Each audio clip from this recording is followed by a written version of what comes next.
cut you all off because it's 9. Okay. Yeah. Now we're live already. Guys, we're live. We're live already, guys.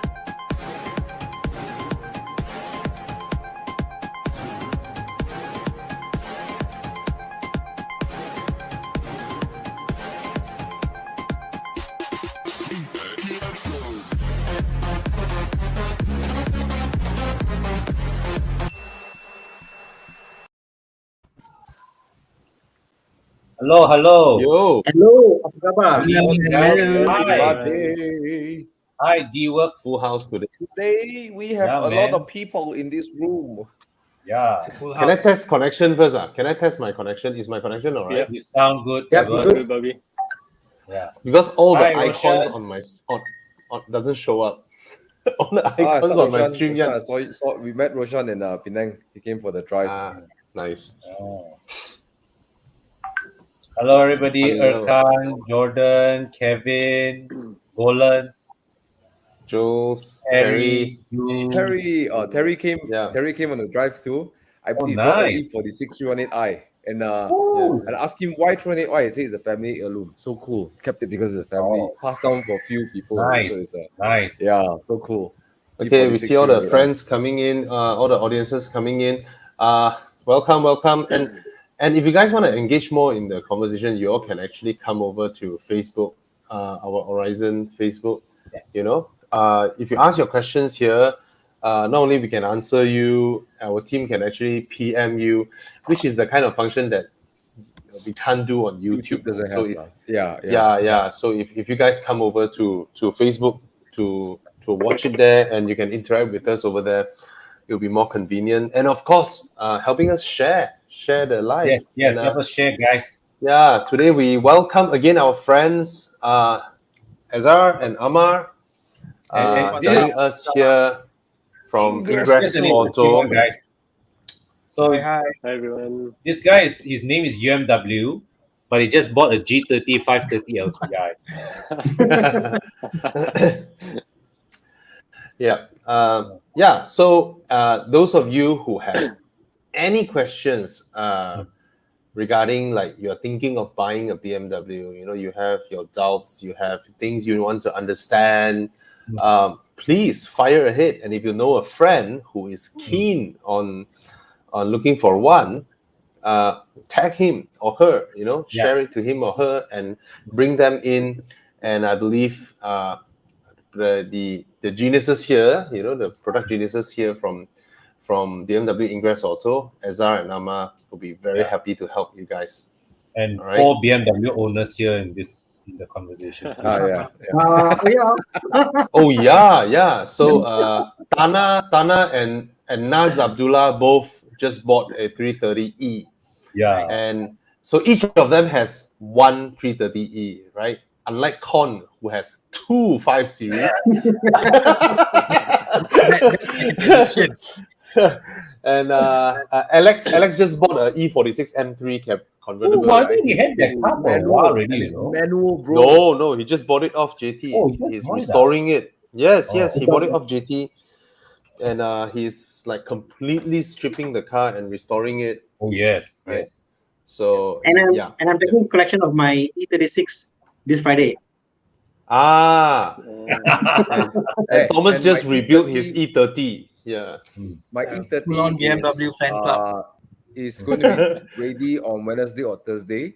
So the only thing that is not done is a dashboard, and not people say that if the E30 dashboard is not cracked, it's not E30 Thomas, how did they repair? Do they like tampal or do they put a new on top? There's one that the Sifu say I do for you, and the Sifu picture very nice. He let the Sifu do. That's it.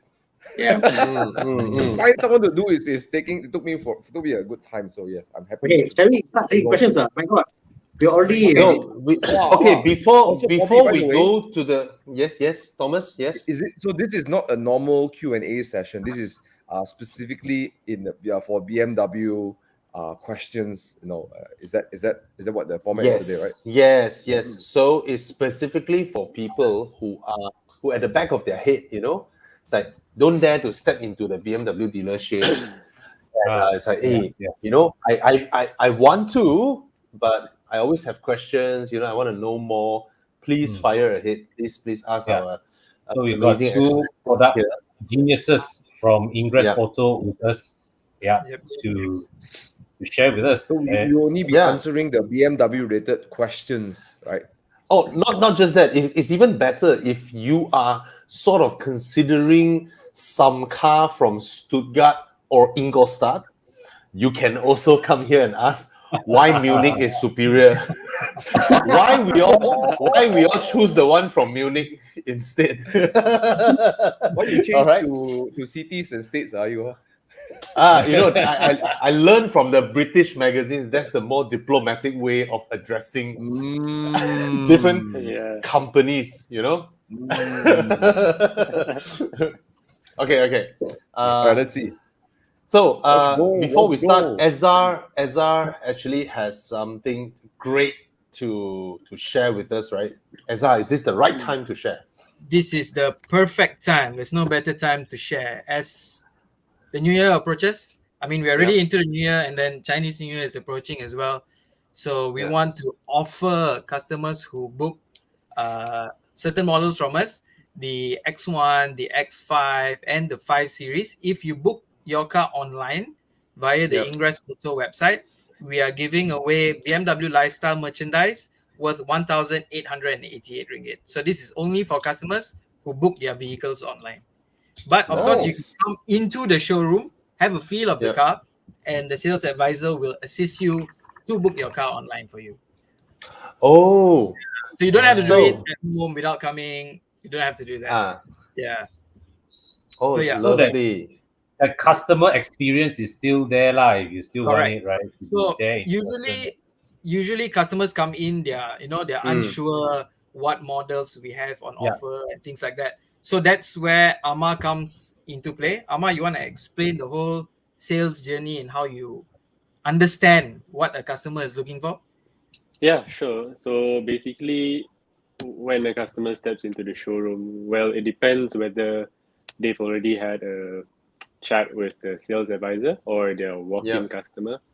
So basically, we'll just run them through. I'll basically have a chat with them before we get to the product, usually, just to understand what they want, what their buying needs are. Probably I can work something around their budget, and I think from there I can get a better understanding of what they're actually looking for, and then we can get into the product on how what this car has that fits their criteria.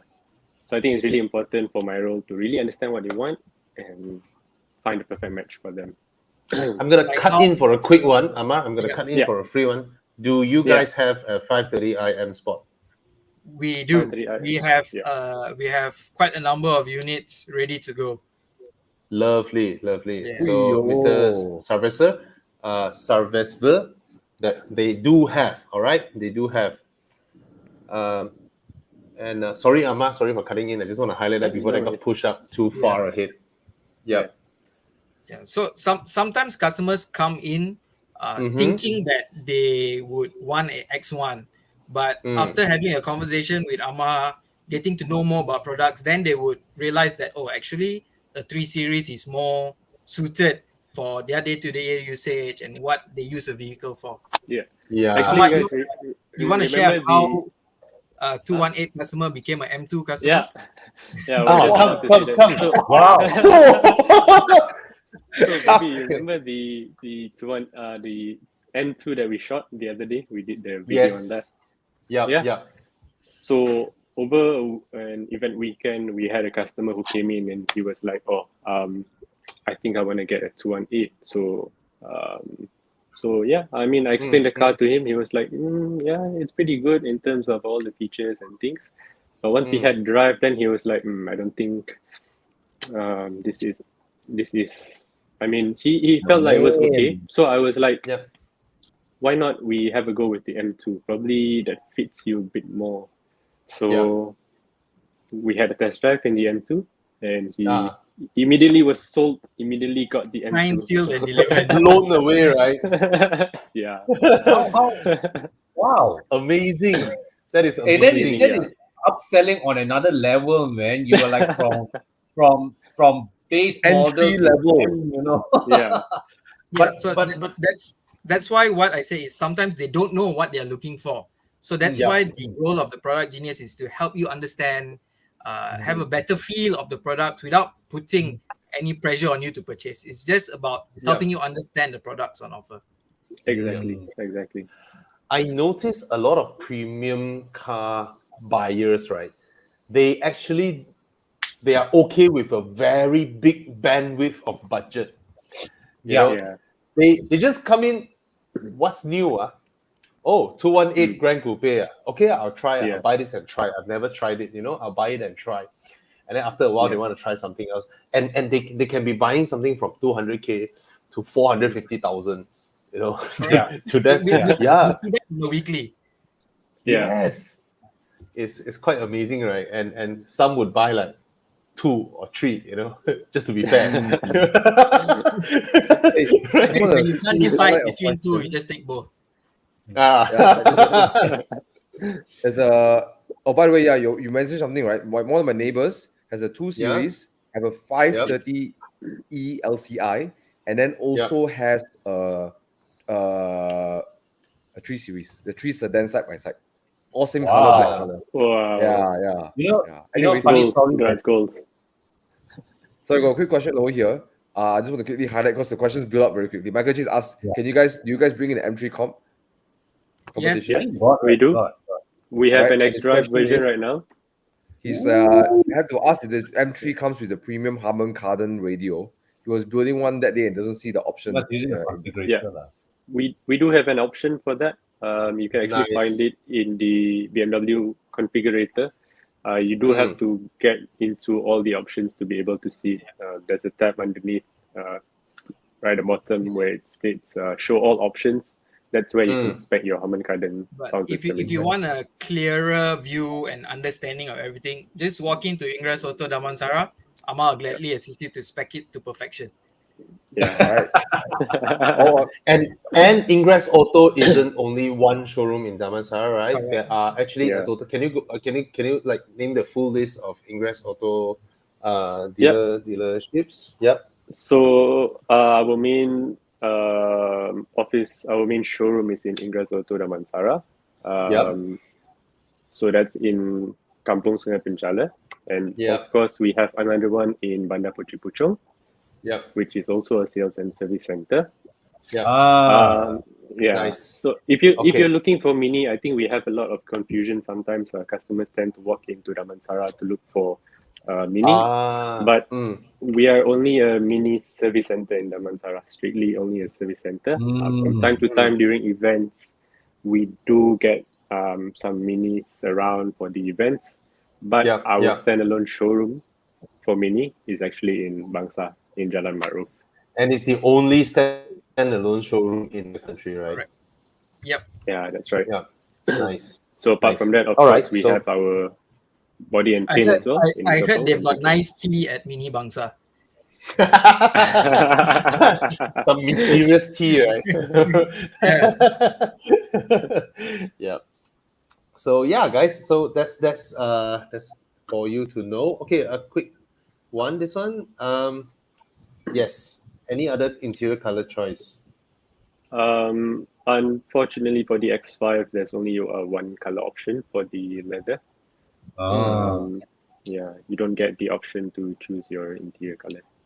But that is also how BMW Malaysia got it at such a attractive pricing by standardizing everything to push it down. A lot of people don't understand this. They thought, hey, why can't I buy cars at this price point and then get a plethora of options and all that, right? They didn't realize that a lot of our plug-in hybrids in Malaysia, right, is actually, if you compare to prices in Canada, Australia, right, ours are pretty much on par or sometimes lower. Yeah. All right.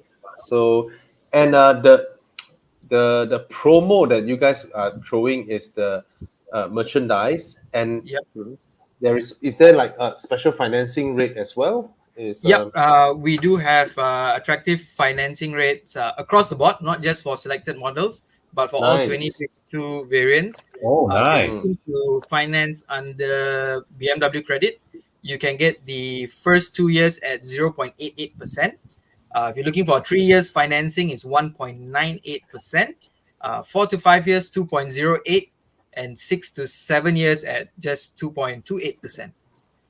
So it doesn't matter if you're looking for 2 series, 3 series, 7 series, X7, it's all the same interest rates. Oh, nice. Yeah, are you showing the visuals? The visuals are not showing on our screen. What is going on? Yeah. Yeah, this one. just as Ezra finished the sentence. So, question again, is interest rate. Is it for all terms of period? 9 years, 7 years, 8 years, or it's Okay, BMW Credit finances up to 7 years. 7 years? Okay. And what is the deposit for the credit financing from BMW? It's usually down payments at 10%. 10%. Okay. Yep. Mm-hmm. I mean, feel free to go beyond the 10%. Yeah. That's a good deal actually. 0.88. Yellow. Pretty good deal. Very good deal. I mean, I guess in a way you are fighting the curve, because the lower interest you get, you're fighting the depreciation of the car itself. So why not, man? Compared to buying any other make or model, 0.88%, you can't beat that. Very good.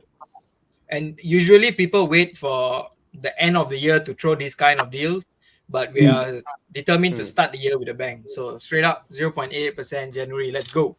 Nice. So I want to ask, this like 0.8 is they lock in the tenure of the loan, or how does it work? Yeah, so let's say you opt for 2 years financing and then you're at 0.88%, but of course terms and conditions apply to that. Yeah, but usually it's straight up 0.88.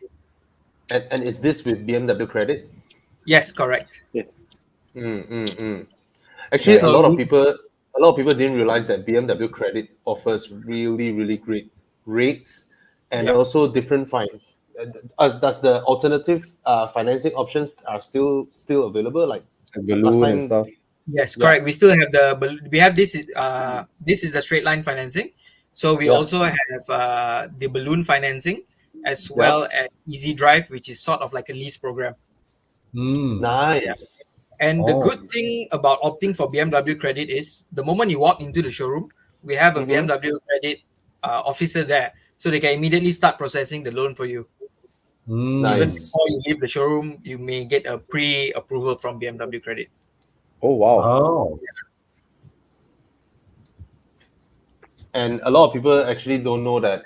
I don't know whether it's still the same. Many years ago, I chat with I forgot his name, one of the top guy from BMW Credit. He said that most BMW sales customers opted for BMW Credit. That's is right. Still the case? Yeah. Right. Because a lot of customers come in not knowing about BMW, especially first-time buyers, and then when they hear of the attractive interest rates and things like that, they straight up go for BMW Credit without considering any other banks already. Yeah, it's so nice, right? Having an in-house financing option. That's what keeps the brand so far ahead, right? I mean, in terms of premium cars, I mean, I don't think others, not many can afford this type of financial infra to support your sales. Yeah, so basically it makes it all in one roof. You don't have to go out to source for your funding or finances and things like that. See, you even can apply for your loan online as well. Wow. Do BMW Credit still offer loan when customers that were once a BMW Credit customer was buying other cars? Do they still do that? Or that one I would have to check with BMW Credit. Okay. Okay, here's a couple of questions that's been asked twice. Gary asked once, and D-Works also asked one.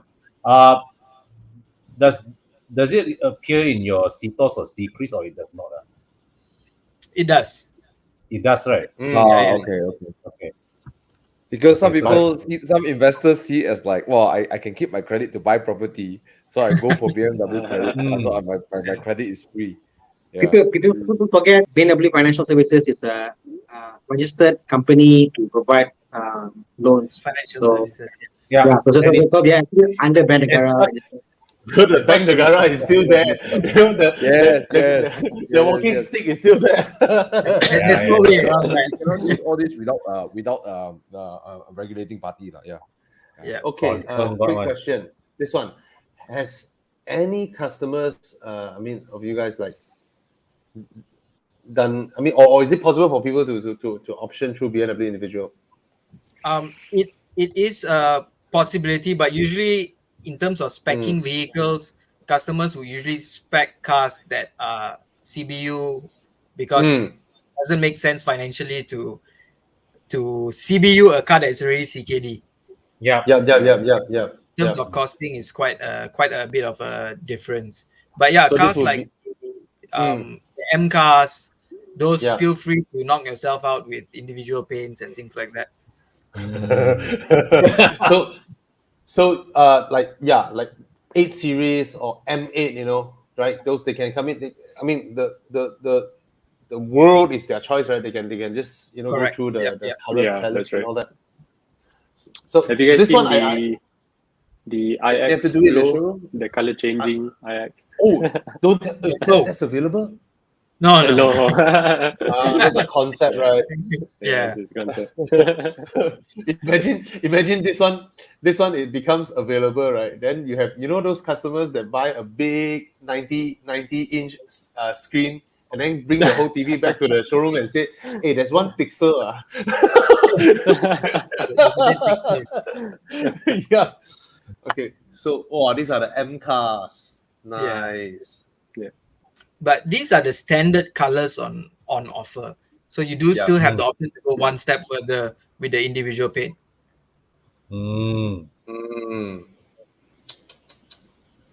Because So- it's CBU anyways, so it's you can do it lah. Yeah. But how to access that menu? Is that it's actually available in the configurator, right? In your showroom? Yes. Or... Yeah. Nice. All Actually, right. if you So log on to BMW Malaysia's website, you'll be able to build your car. lovely. Yeah. Okay. Next question. This one. So that's From an interesting Lawrence. question. Yeah. Yeah, so CarPlay is only available for some selected models, right? And for these models, they actually give a 3 months free trial upon purchase of your new vehicle. Yep. And after that 3 months, if you like to have it for a lifetime, it's actually a one-time payment option. So it's not a subscription option. Yeah, one-time payment option. Wow. It's bundled with Android Auto as well. Yeah, for certain models, it's bundled with Android Auto as well. It's under a package called smartphone integration. Does the price differ from model to model? No, it's the same across.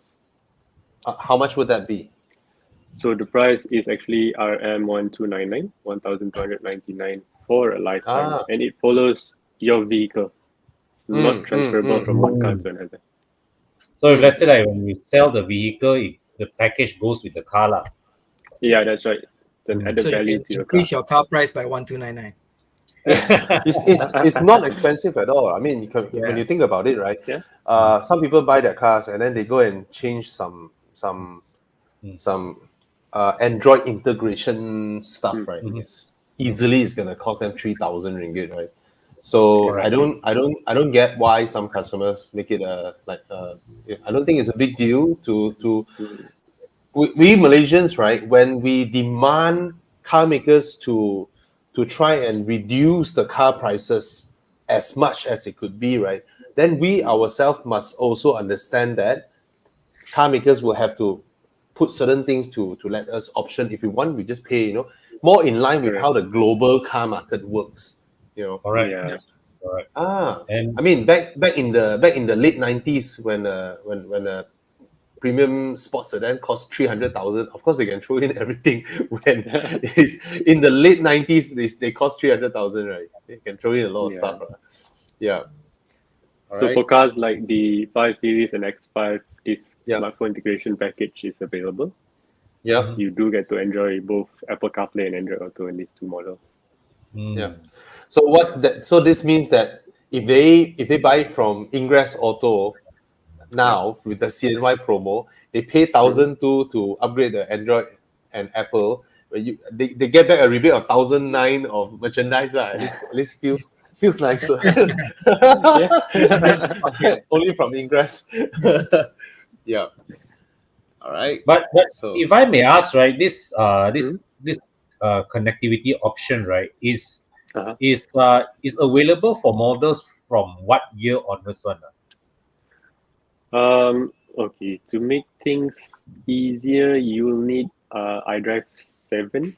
I mean, iDrive 6 already has Apple CarPlay, but for you to have Apple CarPlay and Android Auto, you do need iDrive 7. But of course, it's a bit hard for me to So it's about which car. roughly it's about what, 2016 they had CarPlay, and then I think 2018, 19 they had an Android Auto, I believe, somewhere around there. It's about 1920 with the Android Auto. Yeah, 1920. So Tana, you use Apple or Android? I'm going to go for aftermarket. so on mine to enable I can enable the CarPlay, but that point in time they didn't have Android Auto because they were using the dual core technology. So that era so you're stuck like no. The only way is they add an NVT kit. So the issue is like you can go and buy the aftermarket kit, but the issue is you got to go to another menu, and then it activates the whole system. But bear in mind, it voids your whole vehicle warranty. Yeah. If you can give me warranty now, I don't mind not getting it. I think his is out of warranty. Yeah. Oh, okay. My warranty just ended in November, so just ending. Okay. We have another question here. Does the 330i get heads-up display? It doesn't, right? No, the 330i does not come with a heads-up display, but I mean, you've got such an attractive live cockpit professional there already. Yeah. Yes. You have the navigation already displayed on the instrument cluster. I mean, I want to talk about this head display thing, like, so people make a big issue about head display. And the thing is this: if I'm mistaken, correct me wrong, Ezra. Yep. So if you use the built-in navigation of Bmw, it tells you the left and right on the head display. Correct. But if you use the Android Auto navigation, it doesn't give you navigation on the head display. Correct? Depends on the model. Yeah.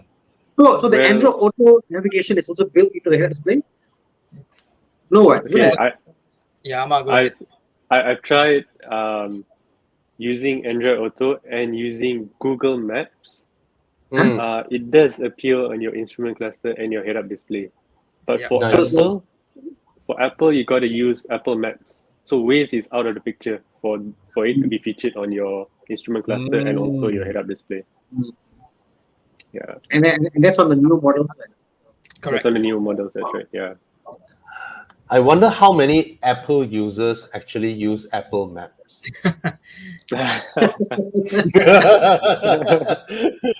It's the first thing I removed on my iPhone. Okay, I've stopped using Apple for many years. But I think also fair to say, I mean, when you buy a BMW, one of the best things in BMW is that the abundance of the car being sold worldwide means that not only BMW itself, even an aftermarket scene. I know you're talking about just now, but aftermarket is so huge, you know. So it's like it's crazy what can be done, as well as support can be done, and so also it's crazy how reliable it is for this kind of stuff. And what amazes me is that there's troubleshooting these cars are just so easy. There's so much resources available. People have went through all these issues. Like I always say, when with my BMWs, I have never come across a problem that someone else in the world has not faced it before But and saw wait, it. talking about that corner, what I noticed was that BMW owners are such a, it's like you buy BMW, you join a club almost. That's the thing I like about BMW. You join a club almost. And then once you're in the club, you're like, I want to be in the club, you know? There's a almost feeling is there. I tell you one example. The F330E, when you open your door, the car will off by itself. And see, Amar is not laughing. Okay? Yeah. But there's a hack to it. The hack is, before you open the door, you rev the car, the accelerator comes up, then you open the door, the car won't die. Oh, Totally fine. So Exactly. there's a reason. So my F30 does that, and I'm happy with it because why the car can be on, aircon is on. On the current model 30E, you can't do that. But I'm sure somewhere out there, someone is trying to figure out how to do it. It's like You you're actually saying, You actually can turn it on the new 330E.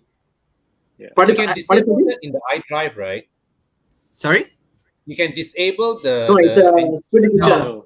No, You you can't. cannot. So it's a safety feature because the hybrid cars are too quiet. Sometimes people forget to turn off their vehicle before they get out. Yeah. Safety. With the Safety. new 330E or the newer BMWs, if you want that to happen, left foot on the brake, right foot on the throttle, and then the engine turns on.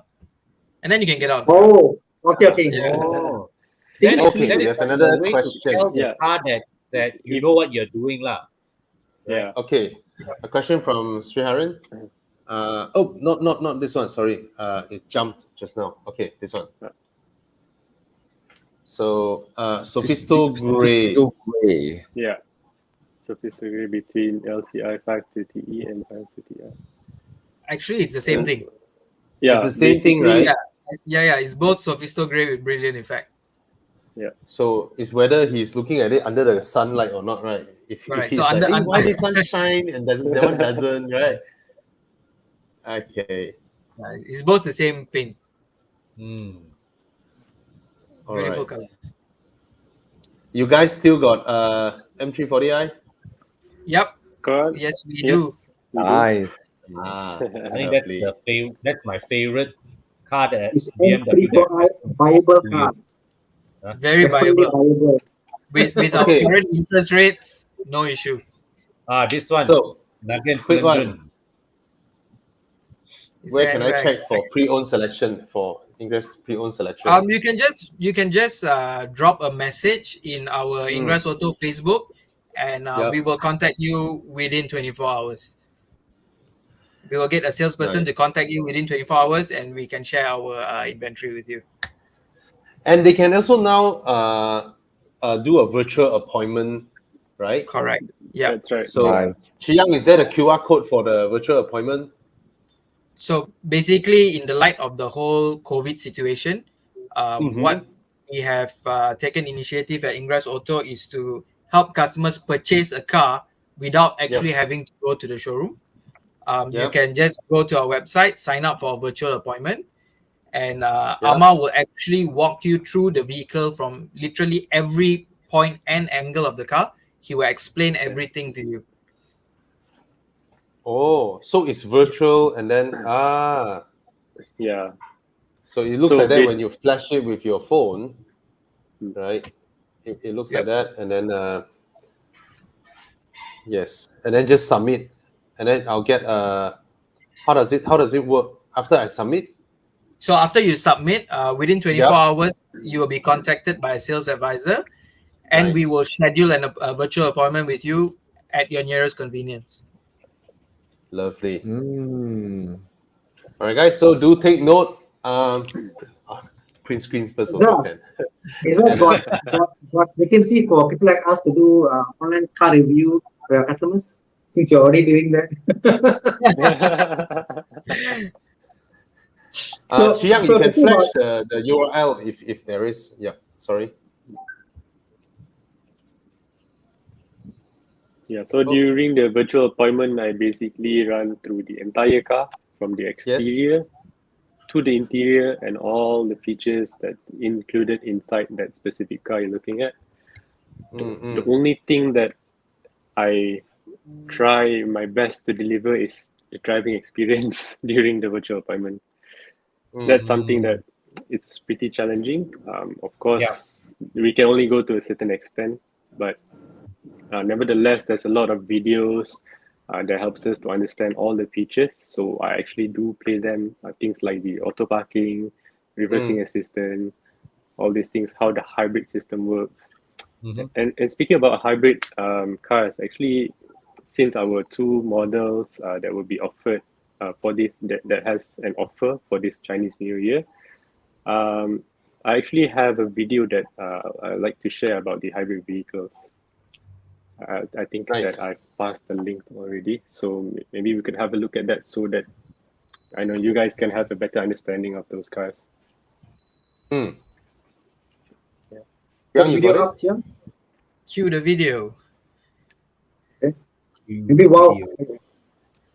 So the cars that are on offer right now is of course, the 5 Series and X5, which have the hybrid models. Yep. So basically, this is just to run you through on what the hybrid vehicle is all about.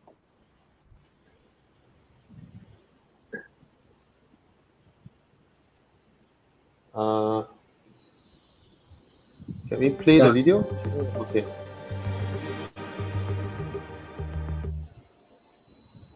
So let's remind ourselves, the BMW plug-in hybrid models have two drive systems that work together. Electric motor and a combustion engine. So how is driving a plug-in hybrid different? Well, besides the added comfort of silent driving and the extra power for added dynamics, handling a plug-in hybrid can be a bit of a new experience if you want to fully engage in the amazing efficiency of your car. Follow me.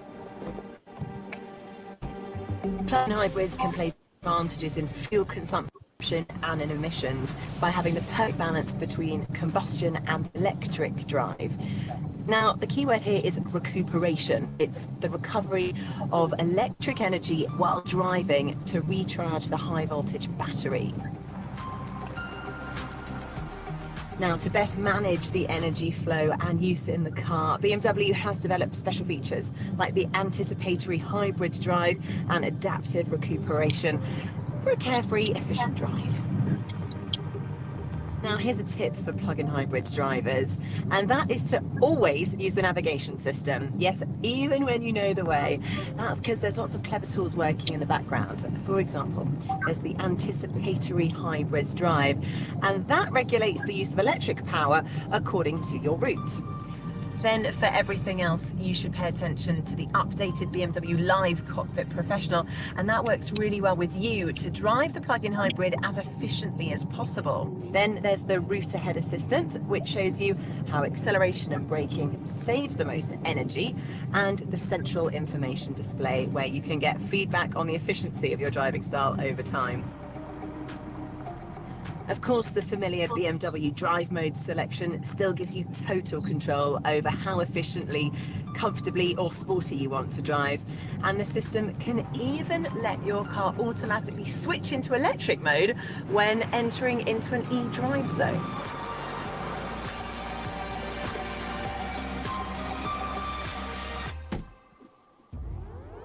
Did you hear that?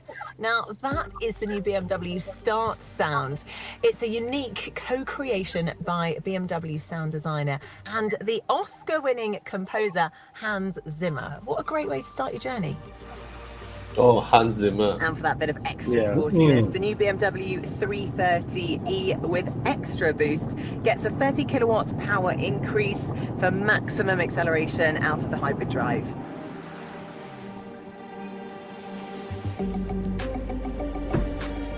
Thanks to the innovative drive technology and BMW's familiar handling, driving excitement and efficiency are effortlessly united in your BMW plug-in hybrid.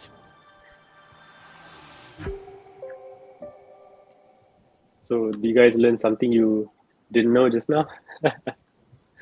Or you can go to Horizon page and look at our videos. Equally good. Yeah.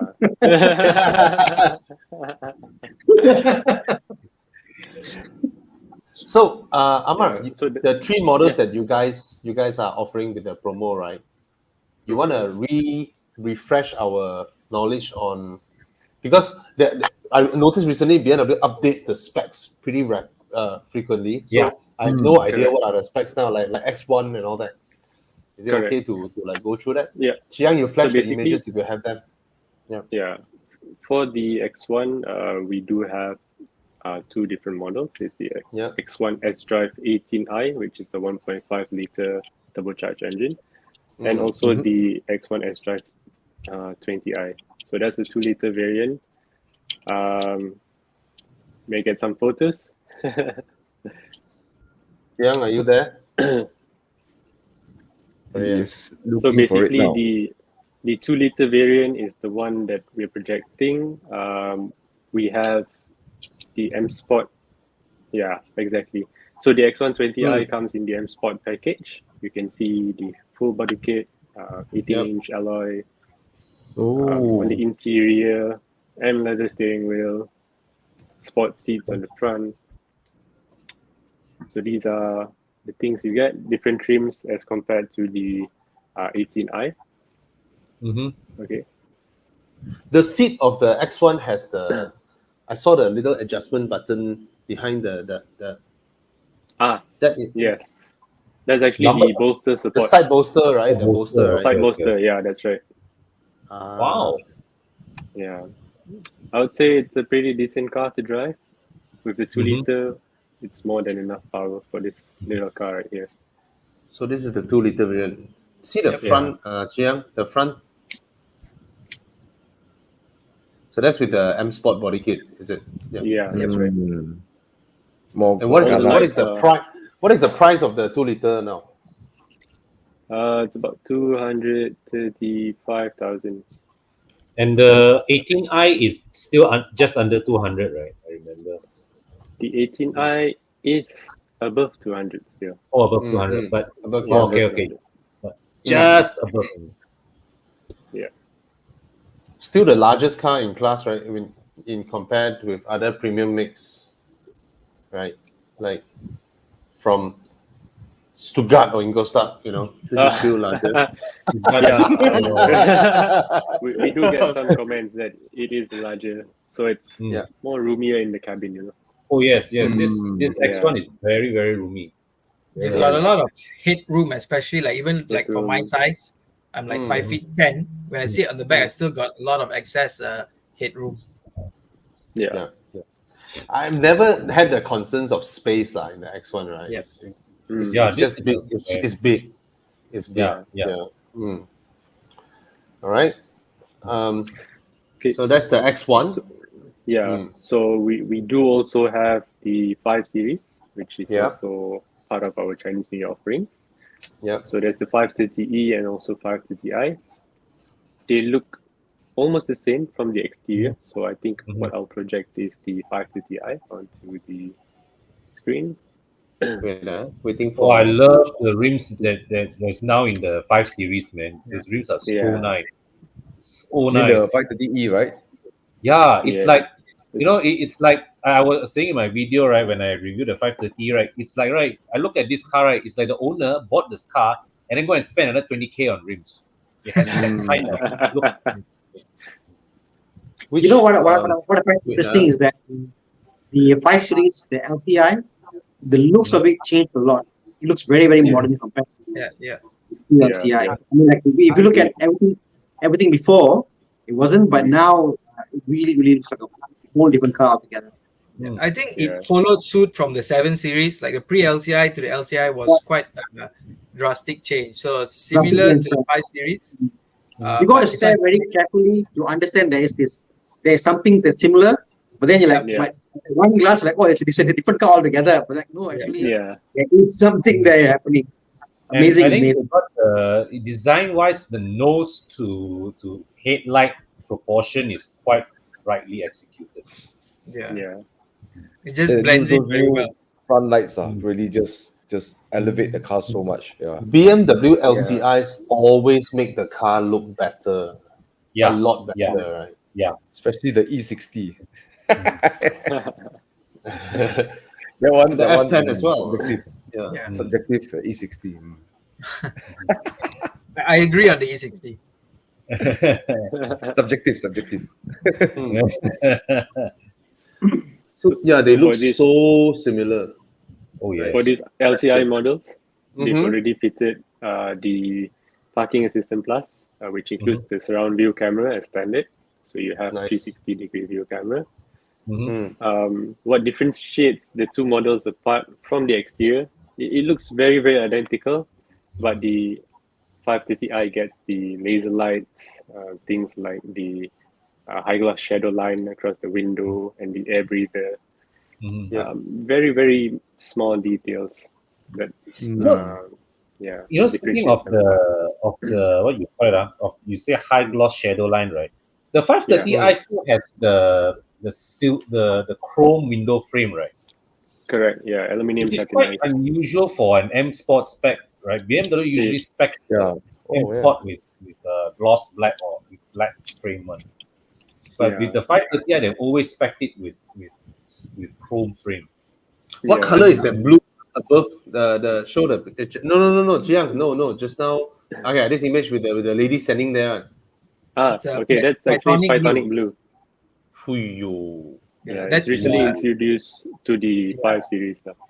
It's a very in demand color actually. You can have that in the X5 as well. Oh. Yeah. Fuyo. That's a very nice blue. Yeah. Under sunlight, it's gorgeous. Really. Excuse me, lady. Can I have the full view? The 530i and 530e are using the same rim design. Yes, they are. On the exterior, the only differences you will notice is the 530i has the laser lights, and the 530i has the sunroof. Other than that, you won't be able to tell the difference. Yeah. And of course, the shape. And the window frame lah. Somehow the window frame just catches my attention. Yeah. Which one? Con? Where? You see the fact, please. No, this one, right? You see the window frame is silver color, is a chrome color one. Usually M Sport they black out, right? It will be black one. Oh yes. Usually M Sport they black out, yeah. Yeah. Nice. All right. So that's the 5 Series. Yeah. And of course, last but not least, we have the X5. So the X5 is also a plug-in hybrid. Yeah, the boss. It now has a 3-liter engine. Yeah. This car really surprised me. This car really surprised me. He missed the Sharon missed the is this included in the promos? Yeah, whatever that I explained earlier, it included with the X545e. So you still do get attractive interest rates on the X545e. Yeah, 0.88%, and of course the CNY merchandise promo. Yep. Right, 300. And let me look through the comments.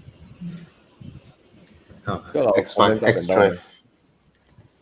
Yeah. So we let Amma continue. Yeah. So you can drive this car in full electric range up to 77 kilometers. I think that's very, very good. I actually have a customer who's done 88 kilometers. Wow. So he uses the electric motor on a daily. He fills his fuel tank once in 2 months.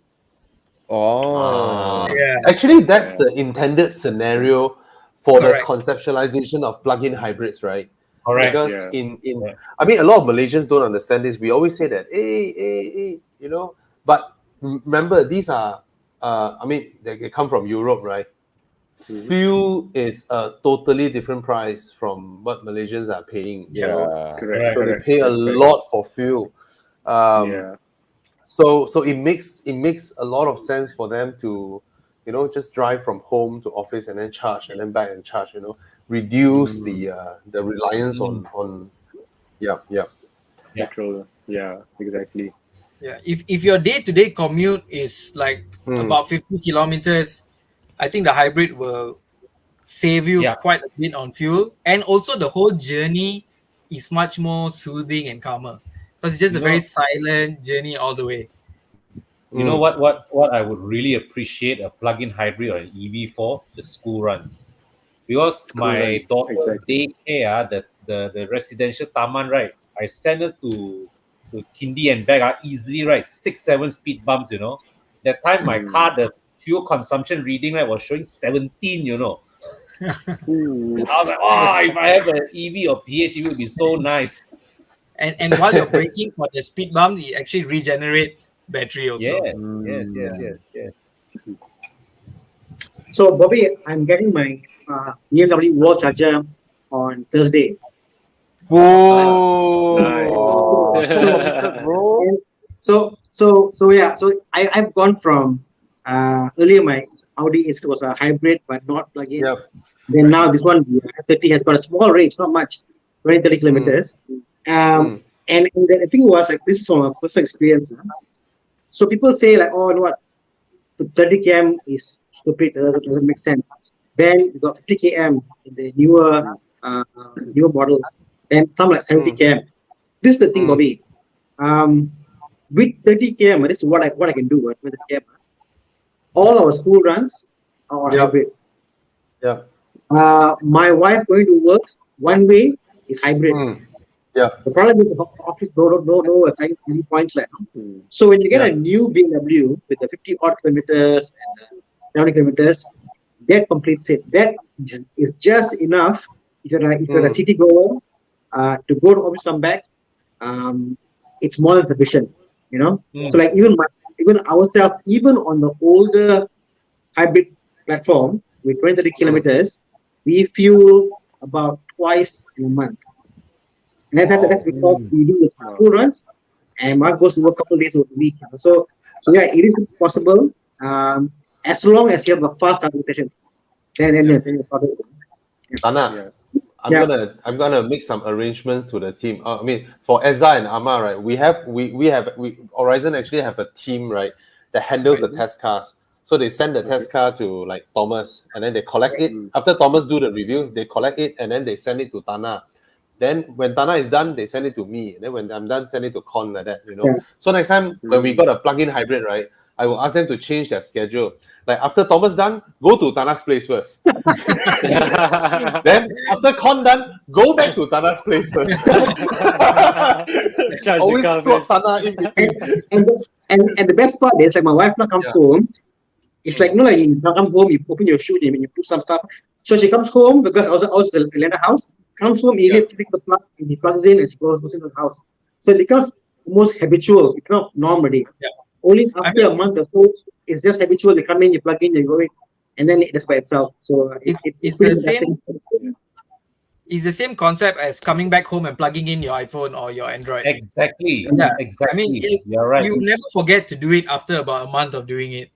Actually, I forgot a few times, and I lived the day with you mustn't forget also, BMW has an app on the phone you can install. Haven't done it yet, but it's an app you put in the phone, and what you can do is while the car is charging, on your phone you can see whether it's full or not, the level and stuff. So if you're going for coffee somewhere, while you're having, you can see what my car is being charged, how much. This is back from the older model itself. So it's a pretty, I guess, complete picture they are providing for. Actually, the app, right, Tana, there's much more that you can do beyond just monitoring your charging status. Correct. You can actually, especially on the hybrid cars, you can actually, let's say your car is parked in the hot sun, you can turn on the aircon. Yes, exactly. Before you get into your car, you switch on your aircon on the app first. So by the time you get into the car, it's cool. The car has connection, has data connection all the time, right? All the time. Yeah. Wow. Oh, so you can remotely lock your car, unlock your car. Yeah. Remotely lock and unlock. Yeah. Right? So we won't have the worry. I don't know how they do it though, because my friend tried this way, So he was in a Mark Prentice, like also bought a PTOE, but So he was in a car park lot underground. They couldn't find the car. With the car, they unlocked the car. So they were like, I've got no line on my phone. But for some reason, some way, the BMW has a connection underground car park. I have no idea how. I don't know. Amazing. And so you can also You can also sound the horn, turn on the lights Yeah. if unlocking Yeah, isn't Yeah. enough for you. I mean, it's sad because all these are great features, but there hasn't been really much talk about this out there. And also the fact that, I mean, people talk about range anxiety, like people drive a car and range anxiety. But the fact you've got a hybrid, that removes range anxiety. If it's a full electric car, you are like concerned about driving and stuff, But the moment you got hybrid, you know what? There is no anxiety. Just drive as is, saves you, and then it's Refuel as you need it. Tana, like next time you all go like for short trips, right? And then you have some Lazada or Shopee coming, right? You park your car in front of your house. When they arrive, right, you tell them, I open the boot now. ask them to put into the boot, and then you can lock your car. and Eza, I want to ask one thing. Yeah. Eza, I don't know whether to ask Eza or Amma. Can Tana subscribe to the BMW Concierge Service? Yeah, you definitely can. You can. The TTOE comes equipped with the concierge service connectivity. The SOS is there. No, not the SOS. The SOS is in case of emergencies. So if you dive into the iDrive, there's an option for concierge service. So basically, okay, let's say you're driving, and of course you don't want to be using your phone, right? And your kids in the back are hungry. So you just click on the concierge service, ask them to find you the nearest McDonald's, and then they will know your exact vehicle location. They will source the nearest McDonald's, and they will start your BMW navigation for you. Wow. And it's not like talking to a machine. It's a real human. A real human. Is that a paid service or it's a free? It's a paid service. That's the paid service. How much it costs a year to have the concierge service? Okay, so recently they've updated the connected drive services. So you do have to log in on the connected store with your car chassis number included, with your vehicle added, and you can view the packages that's available for your car. So I would say they vary. I think the 330E, it varies from car to car, but if I'm not mistaken, the 330E F30 would probably cost about 340 ringgit annually. They've actually brought the price down a lot. Wait, 340 ringgit per year. Wow. But is that, can I say something not so nice about BM? Sorry. No, Tana, let me add first. The concierge service, right? So I have a video that I posted many years ago, which I tried the concierge service, right? I tell you first of all, the lady, her voice, her accent, the clarity is amazing. All right. So what I asked is, if I don't remember wrongly, is like you're driving, right? You just press, right? Can you bring me to the best Japanese restaurant near me, and not only was that, she was so quick, she set so BMW Concierge, right, actually set one Japanese restaurant for me first in my navigation, and also set another one behind in case I don't want this, I can do that, or I go to this one is full, I can use the second one. She actually found like immediately like the best one, the highest rating, and slot it into my navigation. And not only that, if you are bored during jam, right, and you feel a bit sleepy, right, I kid you not, you press concierge service, right, you ask like, can you tell me the Earth's circumference? No. It goes way beyond that. I actually had a feedback from my customer. He said he was driving to Johor, and he was like super tired and sleepy. And he just called the concierge service, said, hey, I got another hour and a half to go in my journey. Can I just talk to you? She said, okay. And then they just went on talking until he reached his final destination. Amazing, right? Yes. Yes. And Bobby, to continue about the Japanese restaurant, right? Yeah. They can also make reservations for you at the restaurant. Yes. Wow. Yeah. Damn amazing. Basically, like you stay in the Shangri-La, and then you have a concierge downstairs that handles you while you're driving, right? Yeah. Wow. So can I ask, right? What is every model has concierge, right? Concierge service can subscribe to it, right? Every single BMW model. I mean the new ones. On the latest one, yes. All the latest Yes, ones, yes. Yeah. So cool, right? You can show off to a girl you're picking up. You know, it's like, oh, let me just call my concierge and book our My restaurant. PA, Thomas, my PA, right? You're driving your 2 Series Grand Coupe, right? And then they ask your PA to book you a restaurant. It's like, Yeah. And then That's the my voice is PA. like, whoa, the voice so nice, excellent, so good. Oh, your PA must be very Oh, yes. expensive, huh? Oh, When you- yes, my PA When very you buy a expensive, man. new, when you buy a new BMW, how many years of concierge service do you get? You get it for a 3-month trial actually. Okay, Yeah. okay. So BMW gives you a freedom to test out all the services offered for 3 months, and then you can bundle it into, let's say you only want certain features, then you opt for those features only. This is really Ah. yeah. So for those who don't know, BMW is the only brand that has these type of services that comes with your car. I believe Right. Rolls-Royce don't Or have say those, infra, I call it infra because it's you, as a premium car, as a luxury car, right? It's not just leather seats, and powerful engine. It's not just that, It's the whole thinking, whole mindset surrounding the The whole ownership experience. of yes. Right. And the same concept of the concierge service, like what Tana said earlier, the SOS button, right? So that's a Oh. completely different call center. So how Yep. that works is, if you are in an emergency, you get into an accident or anything like that, you just click on the SOS button. It calls the emergency call center, and then just tell them what you need, and they will assist you. And it goes one step further. Let's say you get into an accident. There's actually a crash sensor at the front and the rear. So if it triggers the crash sensor, the call center gets notified that you've been in an accident, and they will talk to you via the They car. will call you. Yes, they will call you, and they'll be like, "Are you okay? We detected that you've been in an accident. Do you need a police? Do you need ambulance? Anything? We know your location. We can send it immediately to you." I don't know. Was it And- from you and guys? if I you heard do a not story about respond- somebody's life being saved Correct. before because of Yes, that. if the person did not respond, they will assume he's unconscious, and then they will call the Yes. emergency services, right? Correct. Yeah. Correct, They will call your name 3 Wow. times. If you don't respond, and then that's Yeah. when they dispatch the emergency services. I heard the call center is not based in Malaysia, right? Correct. Con. Yeah. Malaysia cannot do this type of call center service.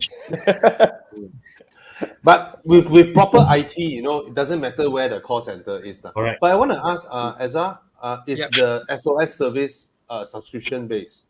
The No. SOS service is not a subscription base. Yeah. We don't put a price on safety.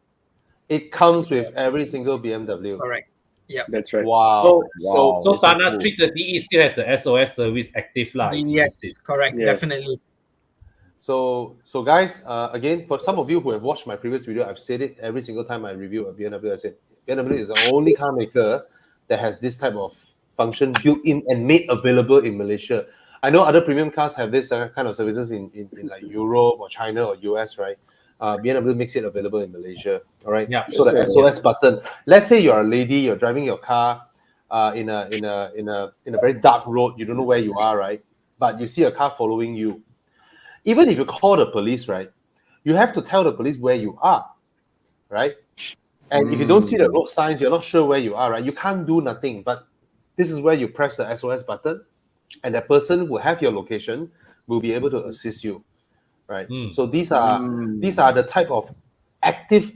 I don't know how to call this. It's like super preemptive kind of safety systems that is safer than whatever passive stuff, making this available, right? You have an accident, they get a trigger, they will call the emergency services for you, or they will call you to check on you. So it comes free with all modern BMWs with the SOS button. Actually, this is a really good selling point. Let's say I'm a dad and my boy will be driving a car, my girl, right? I'll be driving a car. You want them to, you want to know, because you can't be there all the time, right? And you want to know that they're being protected or at the best way they can, right? Yeah. So this is a really good selling point, to maybe a parents to decide that, I'm going to put a little bit more money to give my children a BMW, but given the weaker engine, get a 218 so they can't go that fast. I've got a question. Is just because of mine, maybe it's not relevant. Does that mean a BMW can't get stolen because you know where the car is at any point in time, and using the app you can off the car if you wanted to? Okay, using the app, you cannot turn off the car, but Okay. using the app, you can locate the vehicle, but Correct. So only when the vehicle is parked. Yeah, your last. If it's on the move, you Oh. cannot locate it. Yeah, due to security Privacy reasons. Yeah, privacy. Yeah. When the car is on the move, you cannot locate it, but when the car is parked, you can identify where it is from the app. so it's a very safe car for buying lah. Theft rate is quite low, I guess, for the Correct. new And BMs. it's also a good tool that wives like to check on their husbands. That's a selling point, bro. Is that you shouldn't say that, lah. Tana, why you ask so much? Tana, why you? You ask the when question. Tana, no, Tana, go back, right? Honey, I asked already. Our car cannot lah.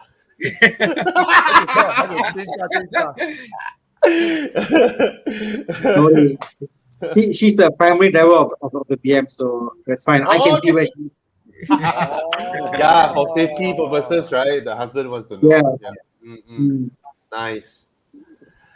Yeah, I mean, and that's the thing. I think you said it spot on, Bobby. I mean, a certain German manufacturer with four rings have got the whole app. You can see where the car is, and you can update the app and stuff. But in Malaysia, because we're not directly involved, we're not directly with them, app doesn't work for Malaysia. So yeah. So if you buy a car, you don't get the full car with certain brands.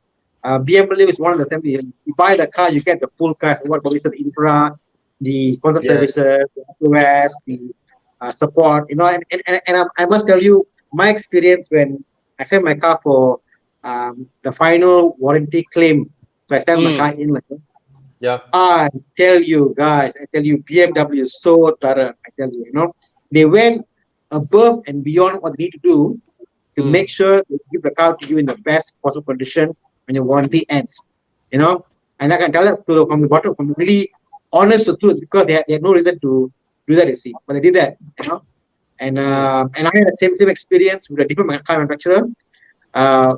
Warranty ending and something bad happened, not BM, So I do think that BMW is really honorable how they deliver product and how they get the news to us. So yeah, thank you BMW Malaysia. Nice. This is an interesting question. We got a question now. If he drives to Thailand or Singapore, does it still work? I know it works in Singapore, but for Thailand, I would have to check because the map is already loaded with the Singapore map as well. So it definitely Malaysia, Singapore comes bundled, right? The map always comes bundled, right? So it means if you drive your car to Thailand, your wife cannot trace you anymore, lah. I guess so. My owl. I think it would still be possible, honestly. Yeah, I think it would still be possible. if that was possible, that's a big selling point for some people. Because I think let's go. But actually, GPS software always bundle, right? GPS software always bundle, like Malaysia, Thailand, Brunei, and Singapore, right? Yeah. Nice. So let's say coming back to the car, right? Let's say if it's stolen and the police come to you guys and ask, hey, can help us trace that? Is that possible? I think it's a global thing. On our end, we are not given that sort of access. If that's the case, we can track everyone's movement. It's global. It cannot be Malaysian. Yeah. So you can track your own car from your app. Yeah. Okay. Polis kereta kena curi. Buka app tengok. dalam you punya warehouse. Kereta terlalu banyak. Tak ingat. Terlupa. Yeah. So, any of you who learned something new about BMWs tonight, courtesy of Azhar and Amma from Ingress Auto. So I think you all can already see, right, how good their product knowledge is with regards to their brand, and the services that they provide. So for those of you who are curious, just curious. I mean, you may or may not be buying now or later, or if you are buying now, you can set a virtual appointment. Chiang, can you please share the QR code again? the virtual appointment. Okay, it's very simple, right? When you go through the virtual appointment, it basically lands on the. This is to meet virtually, right? And if it is Yep. for the booking, this one, right? Book a virtual appointment today. You just fill up your name, phone number, dealer location, preferred model. Pretty straightforward. Yeah. Right? We've Preferred actually language. have had multiple customers through this platform who Nice. our only point of contact to them was on the delivery day. Oh wow. Yeah. Yes. And some of them did not even come to the showroom. We delivered the car to them. Wow. Mm. That's cool, man. So for it's these a people, they are live still- session whereby they FaceTime with you all, and then whatever they ask you all, just show them on the car, or how? No, we because if we were to rely on FaceTime and things like that, we won't get the best of qualities. So Yep. we have pre-recorded videos, still images. So we just use the laser pointer to highlight, okay, this part of the car, this is the function, these are the features. And of course, if you have additional questions, more queries, we will always address them for you. But of course, you guys now man. definitely not just this one, right? You all still do the physical, the test drives and all that, of right? course. Yes, Yeah. yeah. So for customers who are afraid to come into the showroom due to COVID-19 reasons, this is what the platform that they opt for. Nice.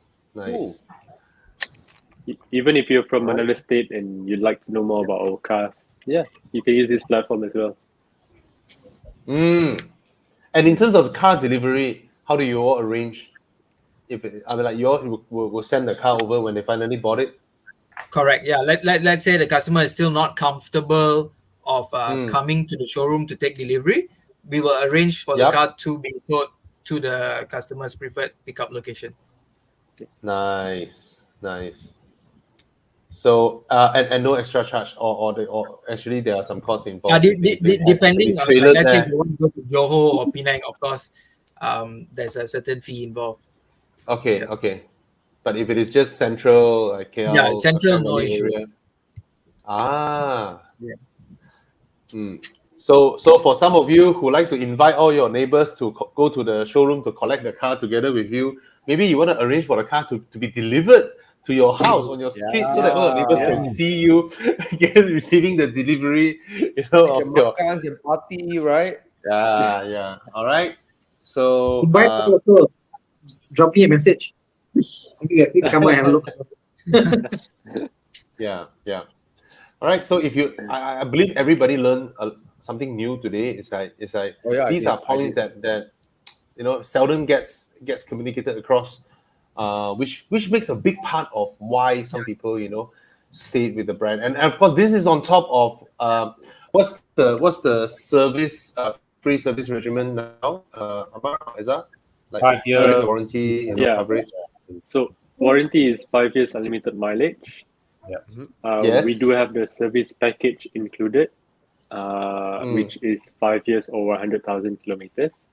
And today we got an update that for plug-in hybrid vehicles, the extended battery warranty is offered up to 8 years or 160,000 kilometers upon purchase of a new car. So no longer 6+2. It's now flat into 8 years. It's now flat. Yes, correct. Until the end of this year. And up to the end of this year. Okay. Yes, the promotion is up to the end of this year. So guys, the battery warranty period is longer than your bank loan. So Hey, BMW finance. that's very important. Yeah. Right. And for service, that means all 5 years of ownership is all free service, right? Up to 100,000 km. Excluding wear and tear. Of Wear and course. tear. Excluding wipers, Brake pads, pads, brake discs, tires, brake tires, discs. alignment balancing. Yeah. Anywhere. What about everything else. What about suspension? It's under warranty. It's Suspension under covered warranty. Yeah. Oh, nice. Hey, con. Only hardcore car guys like us, right, would regard suspension as wear and tear. Right. Yeah. Genting run every weekend, we see suspension as wear and tear. Yeah. After 5 years, BMW gave my car a brand new shocks and covers. Wow. Wow. So yeah. You know, Ezra, like people like us, right? We go weekend drives every day. Right? We even And look now- at steering. We even look at Weekend drives steering rack. everything. Yeah, we look at Yeah. steering rack as wear and tear. You know, it's like, hey, this thing's got lifespan one, bro. Tie rod lah, drive shaft lah, long shaft lah. All these are wear and tear, bro. Wear and tear, wear and tear. Yeah. For us, all these are wear and tear lah, huh? Yeah. But at BMW, we got you covered. I still got So- Actually, if it moves, terms and it's wear conditions tear. apply. So just to further elaborate earlier on the virtual appointment, right? You can also immediately book the vehicle online through our Ingress Auto website. Yeah, you can just pick the model that you prefer, click book now, fill in your details, and the booking fee is only 1% of the vehicle selling price. Yeah, You say X5 is like around. the amount is down there. Then 4,488. Yes, yeah. So can book it Right. here and then select the color and everything. No, you just place a booking. Sales Yes. advisor will contact you to finalize all your details, what color you're looking for, and all that, and then we get the ball rolling from there. Yeah. So yeah. just to So clarify, sorry. the offer here is only for new cars, not for the used Correct. cars.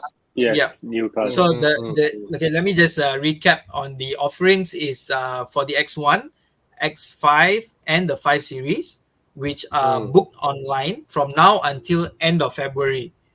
So those cars will be entitled for the Chinese New Year offering, which is a BMW lifestyle bundle worth RM1888. What is included in that bundle? I know you've said it before. Right. What's in the bundle? Do It's you a know? surprise package. Su- But trust me, it surprise won't leave you package. disappointed. It won't leave you disappointed. Yeah. I see. Sir, congratulations. Yeah, Here you get 20 BMW marks. It's like, it will be nice gifts, right? It will be nice merchandisers. Yeah, BMW merchandisers. I mean, our Alright. merchandise range is very vast. We've got like golfing merchandise. We've got watches, travel goodies, travel bags, and things like that. So yeah, all those might be bundled in the lifestyle bundle. Nice. All right. Thank you so much, Amar and Ezra. Are there anything you guys would like to add? No, we're good. Anything else you want to add? Yeah, it's a Thank pleasure you, to be thank here. you. Thank you once Yeah, again. man. It's always nice to talk to you guys. Yep. And we'll wait for when Thomas is ready to order his. Hey, I'm gonna ask anybody in Malaysia, like customer or like come to you all and ask, hey, can I book the M5 CS? Not yet actually. Okay. We're not sure what's the price, right? The price will be ridiculous, right? Yeah. Because from what we heard, it's more expensive than the other Stuttgart sports car makers turbo model. You know, it's like wow, more expensive than So yeah, but that car is getting rave reviews, man. It's crazy, man. It's beating all the because of, supercars out there. Oh, the car of the year, right? Yeah. Not just yeah. I mean, it got car of the year from Evo, right? I surprised everybody. Beats a Stuttgart GT3.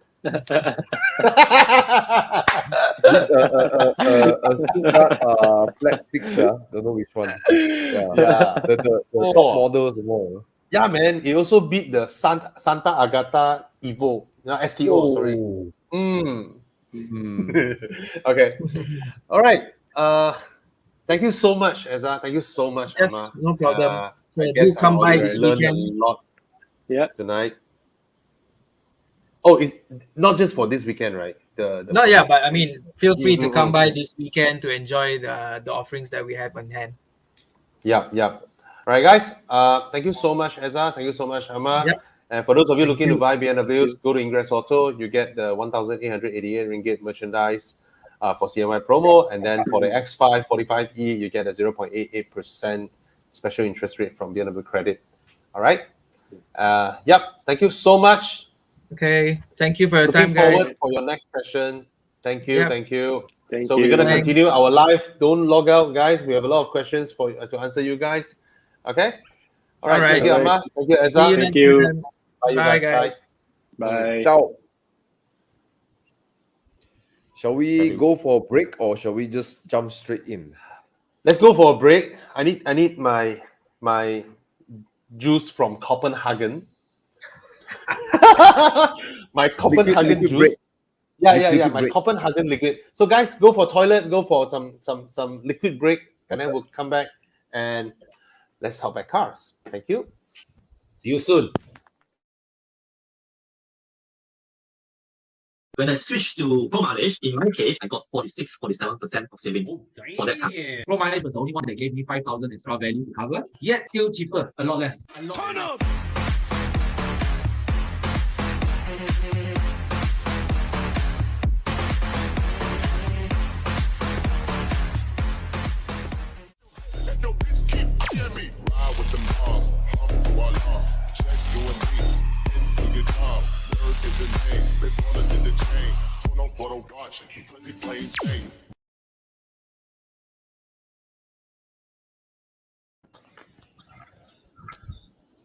Wow, I'm the first to come back.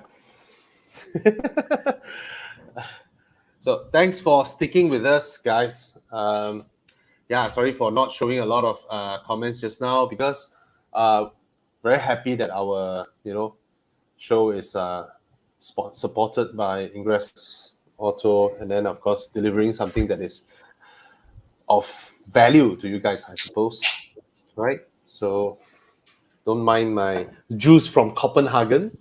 Don't mind mine either. Hey, yours from Copenhagen also? No lah, mine. It's from where? Holland from Amsterdam. Amsterdam. Copenhagen here. But I actually prefer the taste of Amsterdam. Had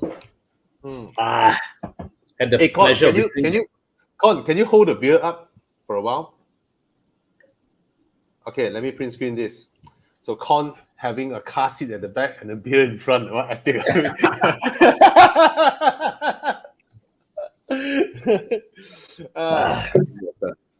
I drink the water.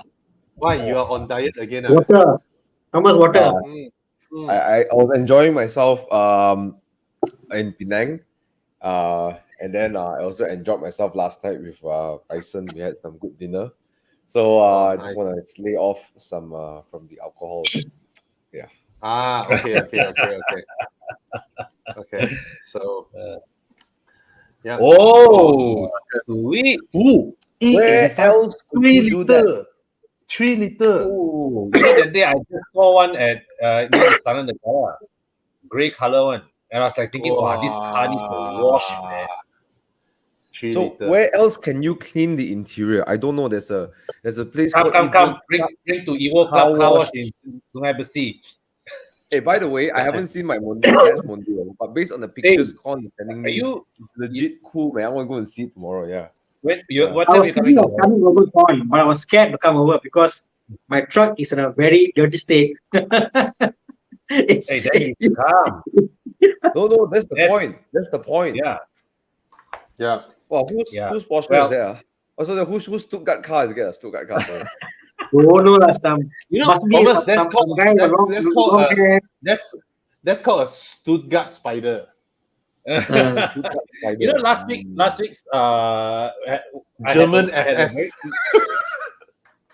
last week I had a very interesting visitor to my shop. He's the former owner of my silver E39. Wow. Wow, yeah. Wow. Very interesting twist of fate. You know, he sold the car in 2011 to the person who sold the car to eventually sold to me. And back then, when he owned the car in 08 to 11, he was already selling the car to Prestige One. So apparently, at the time, Prestige helped him solve the issue with the electric seat, help him solve the issue with the what you call it, the pixels on the middle cluster, because I've been driving that car, I know the cluster has been fixed before and because E39 the meter cluster, the digital cluster always fail one. I looked at it 3 years, right? The thing's still so vibrant, right? I confirm it's fixed before, and so I finally met the owner who was responsible for fixing it. And the story was he sold that car when he sent the car to service at one of the BMW dealerships, and the salesperson come and chit chat with him, asking, "Do you want to change your car? So your car getting a bit old." So he traded the car in and got an X1, which he's still driving today. And that was when he sent the car to Prestige that day to service right in front of me. Oh, he came and talked to you. Yeah. He came to talk to me. He said, "Hey, I was the owner of I'm the previous owner of your car." So what happened was his son saw my video and said, Dad, look, this YouTuber bought your old car. Wow. Why you didn't selfie and post the picture up? And I was also busy setting up things around the shop lah. So last week a lot of things were still like we were still refining the processes and all. But yeah, this week, at least now my crew they are getting things done almost to the SOP that we want now. And nice. And I'm seeing the transformation that they have done on Thomas's car. I can't wait to see it, man. I can't wait to see, because I actually left the shop early today to come home to prepare for the live show. So I'm also looking forward to see the car tomorrow. But what time are you going over? Morning, Morning. Okay. I'll get them to because I will be there only in the afternoon. I'm going for my booster shot. Okay. But the car is filthy, really filthy. So thanks for doing it. Not anymore, bro. Not anymore. Actually, I would love to do it. It's very therapeutic. But then I didn't have the time to do it as well. So you guys are doing a great job there. Yeah. Finally, Thomas understand me. Not that I don't want to wash my car. You have to get the car on sale. Okay. Anyways, that's pretty cool. Now that car very well. This session live, we're using all the different city and states to describe cars. Someone said now, nice preview on the Gothenburg wagon. Let me add this. Gothenburg in Sweden is called Göteborg. Göteborg. Yeah.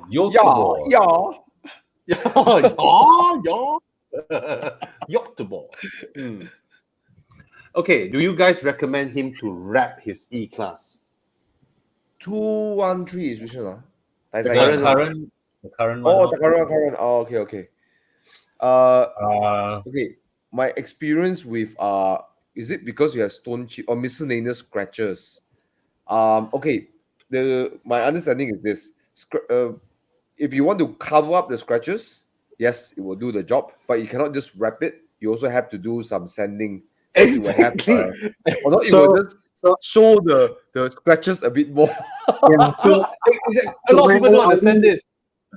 So my old Audi, I wrap the car.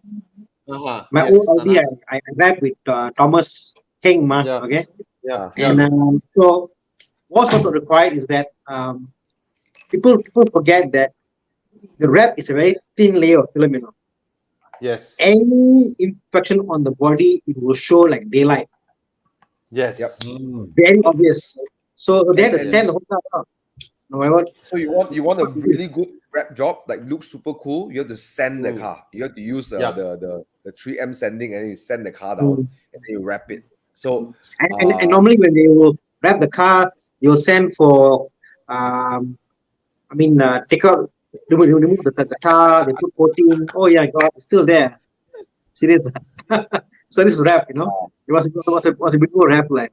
So there are some parts in the car that have some dents there. They have to sand it down and So Brandon, you don't wrap your car to protect against miscellaneous scratches. You only wrap your car when you feel like doing a color change to freshen up your car, and you don't want to go through the pain of a repaint of your entire car. That's when you wrap it. But like what Thomas said, before you apply the wrap, you still need to fix up the entire car to almost near perfection before you start wrapping it. Wrap is more of a lifestyle, and you can It's not protected. you give it in today. Within a couple of days, the car is out. The body panels are all perfectly not aligned, not the remote stuff. There's no overspray because there's no spray. So yeah, and you can go for colors that you can't get in paint. That to me is the biggest thing. But if you bought a supercar, all right, most supercar owners, what they do is they go straight up. They collect the car, they detail it, they've done everything, all the layers, then they straight up wrap it. Why? Because supercars, they tend to like Ferraris, Lamborghinis, and all that, right? Even collectibles like Thomas's Porsche Spider, right? They want to prevent repainting because that affects the value of the supercar. But not a regular German premium sedan, which you can spray paint in any shop without affecting your value or whatnot, So it's a different approach. Those, they definitely wrap to protect the I mean with expel or whatever, PPF or whatnot, So it's a different approach. Okay. Just want to add, wrapping does not protect your car from stone chips as well. They are 2 mil. They are around 2 mil. Very like what Tana said. But the other thing is that they are of the hard kind of plastic, so they don't absorb impact very well. So just want to put it out there, because this is something people say, "Oh, I wrapped the car to protect my car." Well, they don't. They don't really. They protect from UV protection. They protect from stains whatsoever. But they are almost hopeless when it comes to stones.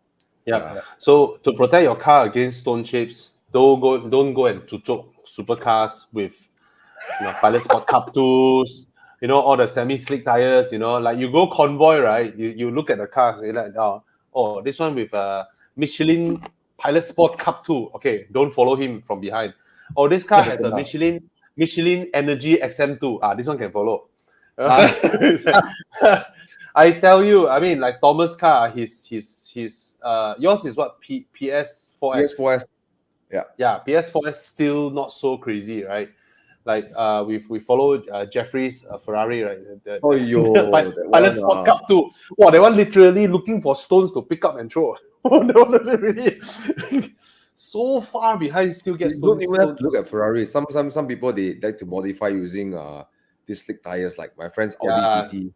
Right, Quattro more. My 1 Series gone.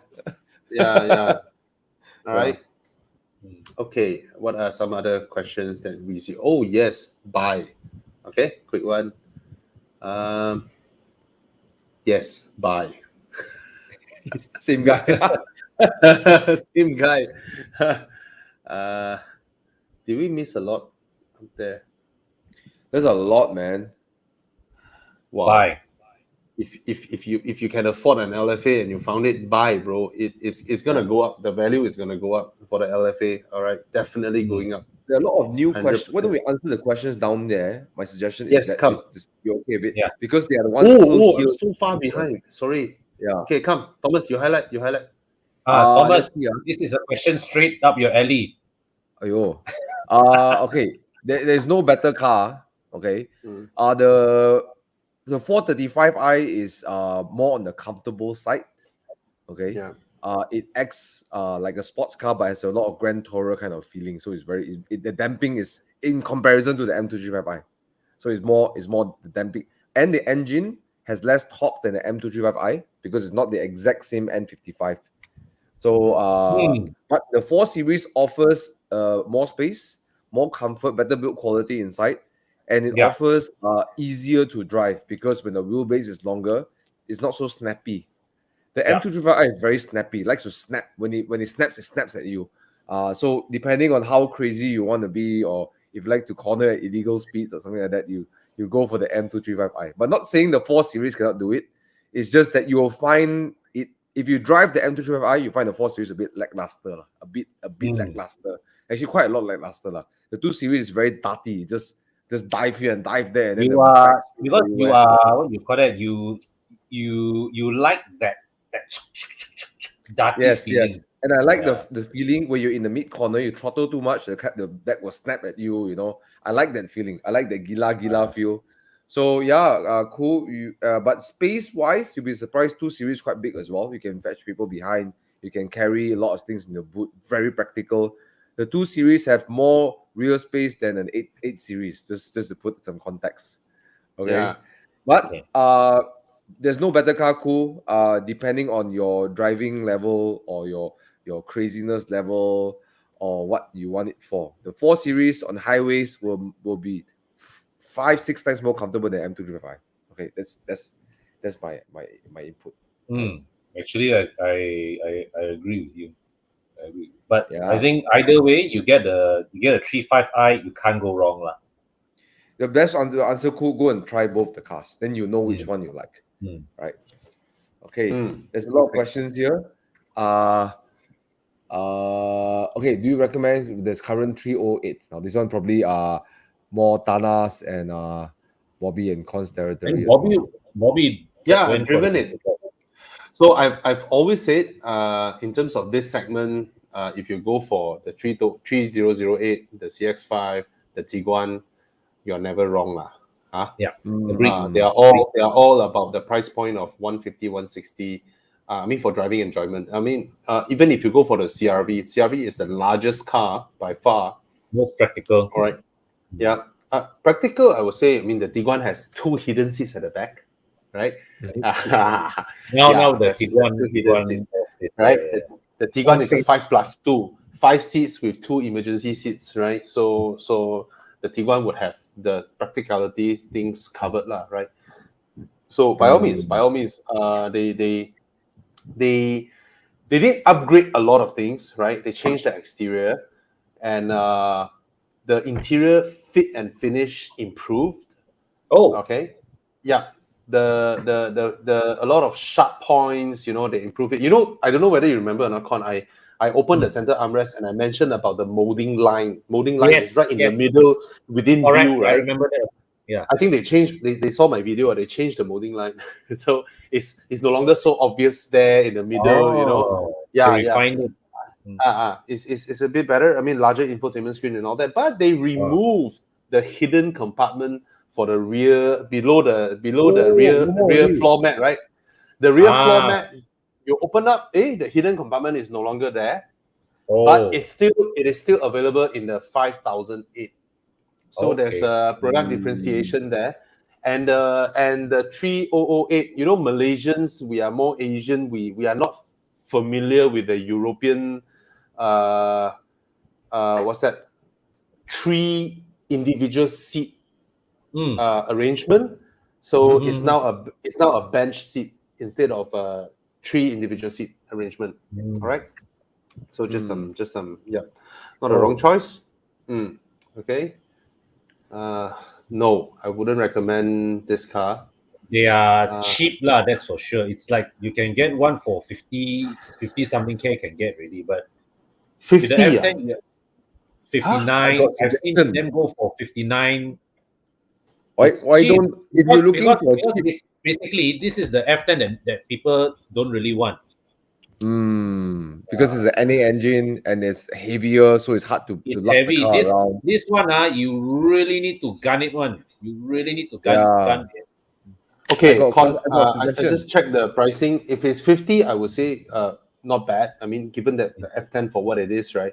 But I just checked the prices, right? If you buy from the market, maybe you buy from individual seller, you may be able to get 50-ish, but market price is about 70. So 70, I wouldn't recommend. It's 70. It's 70. I mean, I think I look at many, 68, 69, 70, 65, 73, Yeah. Last year I saw a few going in, the high 50s. Yeah. Oh, also got yeah. Oh, there. The cheapest one I see is 55. Yes, Thomas. I must do a suggestion. Now, yes. You can see your picture there. There's a Ford on there. So you like Ford, I can assume. I can offer you another experience that is also a 5 Series level experience. CBU. More power. Okay, more power and have fantastic damping as well. Okay, handles great. And thoroughly clean. Thoroughly clean. Okay? Thoroughly clean. Taken care by drivers. Price. All right. It's a Ford Mondeo EcoBoost 2.0. All All right. Okay, price.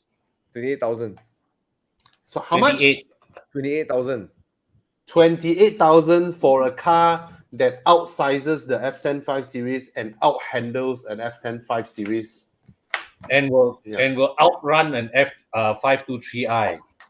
And we just rebuilt the gearbox, completely new one. We rebuilt the gearbox. Cost me 11K. Not throw in a half cut and Sao Kong one is rebuilt. Listen properly. No, we do a half cut. We overhaul the parts and then we install on the car. Yeah. But Thomas, if I may ask, like, why didn't you just rebuild the existing gearbox? Because that one is beyond saving. Okay. Thomas, I just the workshop say, don't ask me to rebuild this one. This one cannot use already. Please don't ask me to do it. Wait, yours is what gearbox? What gearbox is that? Is that a DCT? Power shift, the dual clutch. DCT. Does it fit the newer top converter? I'm not sure. If you can convert, the mounting may not be compatible. I just realized something amazing. You know, just now when we were telling our audience that I have a BMW, Con has 2 BMWs, Dana has a BMW, Thomas has a BMW, right? Dana has 2 BMWs. That is not shocking. Right? Tana has 2 BMWs. That is not shocking. What is shocking now is that in this whole StreamYard room, including Chiang, right, I am the only one without a Ford.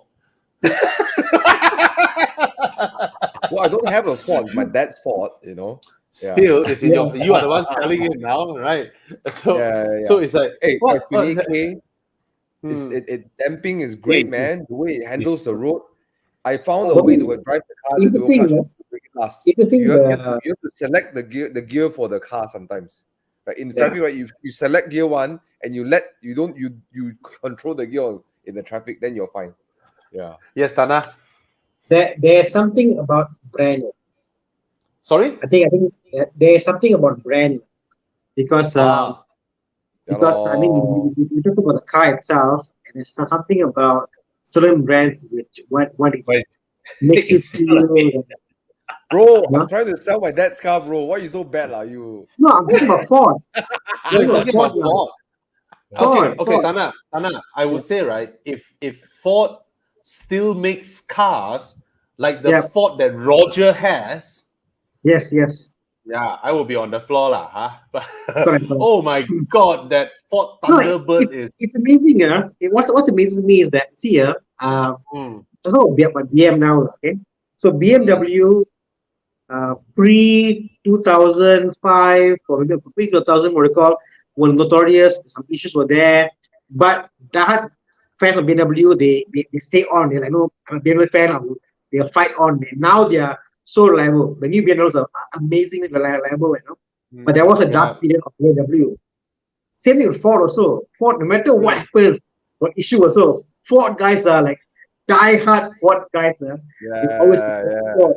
So amazingly, it's like watching EPL, MU and Liverpool. No matter how bad the team does, no, I'm a die-hard supporter of these brands, and they are these guys, So it's what the brand does to you, the emotion it gives you. Amazing. Yeah. All right. So, Thomas, just to add, what year is your Ford Mondeo? I think 2012, if I'm not mistaken. Yeah. Wow. Okay.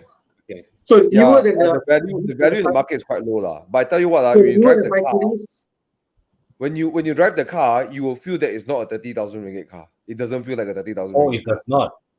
Yeah, definitely. You know, back when this car was new, right? I did a shootout comparison between this and the F30 328, right? I was driving the 328, and full throttle on MEX highway, I cannot pull away from the Mondeo. Of course. F30 328 full throttle cannot pull away from the Mondeo. Yep. Con. I was in my Subaru Legacy with 265 horsepower. I was on max highway, full throttle. The Honda Insight Hybrid is pulling away from me. Because 180 speed cut. Yeah, my speed cut 180. And then the Insight can go 181. And then, the Japanese cars, right? Okay, if you guys have never experienced it, right? It's not like it's digitally controlled at 180 and then it just wouldn't go up. No, is not that simple one. Is that you hit 180, right? The freaking engine power cut, and then you drag, and then you go down to 175, 76, and then you have to you wait for the engine management to go away, then you re-throttle back to 180, and then it comes in, and then you go back to 175, 176. Man, that sucks, man. Yeah, it sucks. It's not like very nicely controlled there, like a video game. No. It almost feels like traction control coming in, like cut your power, and then you're like nothing. Then when it goes away, you can accelerate again. So Bobby, the question here from Ethan Lim about the new LCI. Well, I saw the speculation what it has pretty amazing. Apparently they're using the full screen from the iX in the GJD. Wow. When it comes, I mean, not now, obviously, it's in the future. But when it comes out, different league, man. I will estimate it to arrive to 2023 late 2023 global, and if it's local assembly, maybe 24 arriving here Yeah, I mean, under normal circumstance, you will probably have gotten it this year, but COVID has thrown everything out of whack. So we haven't even seen the car's global debut yet. Yeah, it's not globally debuted. If you look at Mercedes, they have their, what is it called, MQB or MQS? Their display. They have their whole display, which kind of curve. M what? MBUX. Yeah, correct. Yeah. That is not coming in the C class, but BMW is putting their iX screen into their 3 Series. So maybe the next generation of that two brands, BM is going to overtake Mercedes for chunkiness for their screens. You never know. Yeah. All right, let's look at some questions. Sorry, okay. I noticed you have a lot of questions. Let's quickly answer a lot. Okay, MK7 Golf drive better lah. It drives better lah. The MK7 Golf. And then the Angry with the Prince engine. Yeah, Angry Bird Eye. I mean, personally, I would buy the Angry Bird Eye because rear-wheel drive and a handbrake lever. But it's for your mom, then go for the Golf lah. Right. All right. For this one, okay, which one will you guys recommend? I think I'm the only guy here who have driven the CLS 53. Never driven it. I do not like its handling. Weirdly, it on high speeds it handles worse than the E-Class E53. I'm not sure if that is my unit that has the issue. But during that drive, the other journalists also say the same thing. I drove the CLS 450 and came to pretty much the similar conclusion. Yeah, I think if you look right, the CLS punya overhangs are quite long. I think it may affect the car's balance. I don't know whether it's aerodynamics or what, but it just doesn't handle as stable on high speeds as the E-Class. I do not know why. I think from this pool, right, it's Panamera. difficult to argue against the Panamera. If you're talking about the first gen, then I have a problem with the looks. But based on the pricing of the M850i, then it should be the new Panamera. So the Panamera is the best. I think the best option there. And even if you're looking at got good demand out there, so if you want to let go of the car, it can go good with resale value too. Yeah. But I do not like the engine of the Panamera. I prefer the engine of the I don't like the 3-liter engine. In fact, in the new Macan lineup, right, they exclude this. Yes, they excluded this 3.0. I do not like this 3-liter one bit. Lazy, right? It's very lazy. It's a lazy down low is like engine. You want to go up like that. Yeah. Yes. So it doesn't feel like $1 million drivetrain. Whereas, of course, M850i is a proper near M performance car. Yeah. And the rarity of 8 Series would command people looking, taking pictures of the car when they see it, as opposed to a Panamera, which is a little bit ubiquitous here and there. But of course, Panamera S is amazing, right? The Oh, 2.9 yeah. 2.9 Yeah. engine is amazing. All right. I think for me, I'll go Panamera S. If it's these three choice, I'll definitely go Yeah. for the Panamera S. Yeah. Yeah. Yeah. Okay. All right. All right. Facelift C200. It's no longer the time to buy a W205 lah. Seriously, Yeah, lor. W205. Anytime now, yeah. Yeah, W205 is introduced in 2014. It's a very old car now. Yeah, You know, yeah. so it's just a G20. facelifted version of an old car versus a G20, which is a modern new generation Same goes to this BMW. one lah. Same. Yeah, same same goes. goes There's no reason to Same. buy a C class now. That you shouldn't. In fact, you should. If there's a board on do not buy cars that you shouldn't buy now, right? The C class is definitely there because a lot of people aren't aware that, you know. I mean, not all people are automotive savvy, right? You buy now, you receive your car, and then boom, the new one launch. You know, it's anytime. Yeah. The new one. And W206 your is resale value takes a tumble. yeah, straight up go down. Okay. Anyways, this one, what do you guys think about this one? The previous gen Mazda hatchback. Still a good buy. Yes. You know yes, what? Yes. It's more comfortable than the new gen. It's not torsion beam at the back, Yeah. right? So it's still more comfortable. Yeah, yeah. My friend has one, right? He went to test drive like the HRV, everything, right? Or the new, because the wife asked him go buy something new lah. Then go try like all the SUVs. He's like, cannot lah. Yeah. He say don't want to sell this car. He loves it so much. Yeah. You know what? The day I saw a posting in the X50 forum, right? So amazing, you know, this guy, he's like, he waited for his X50 for so long, his booking, right? Keep texting. He posted the WhatsApp messages. He's like asking the SA, when am I getting my car? Then the SA also got a bit like, you know, sorry, sir, you just have to wait. You can. And then he was like, oh, if not, I cancel my booking. Then the SA said, I'm sorry, I'll accept your cancellation. And then the X50 is like what, 70 over 1,000, right?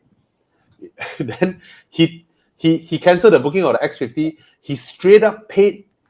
He topped up 90 over 1,000 more and get a Mazda 3 160K.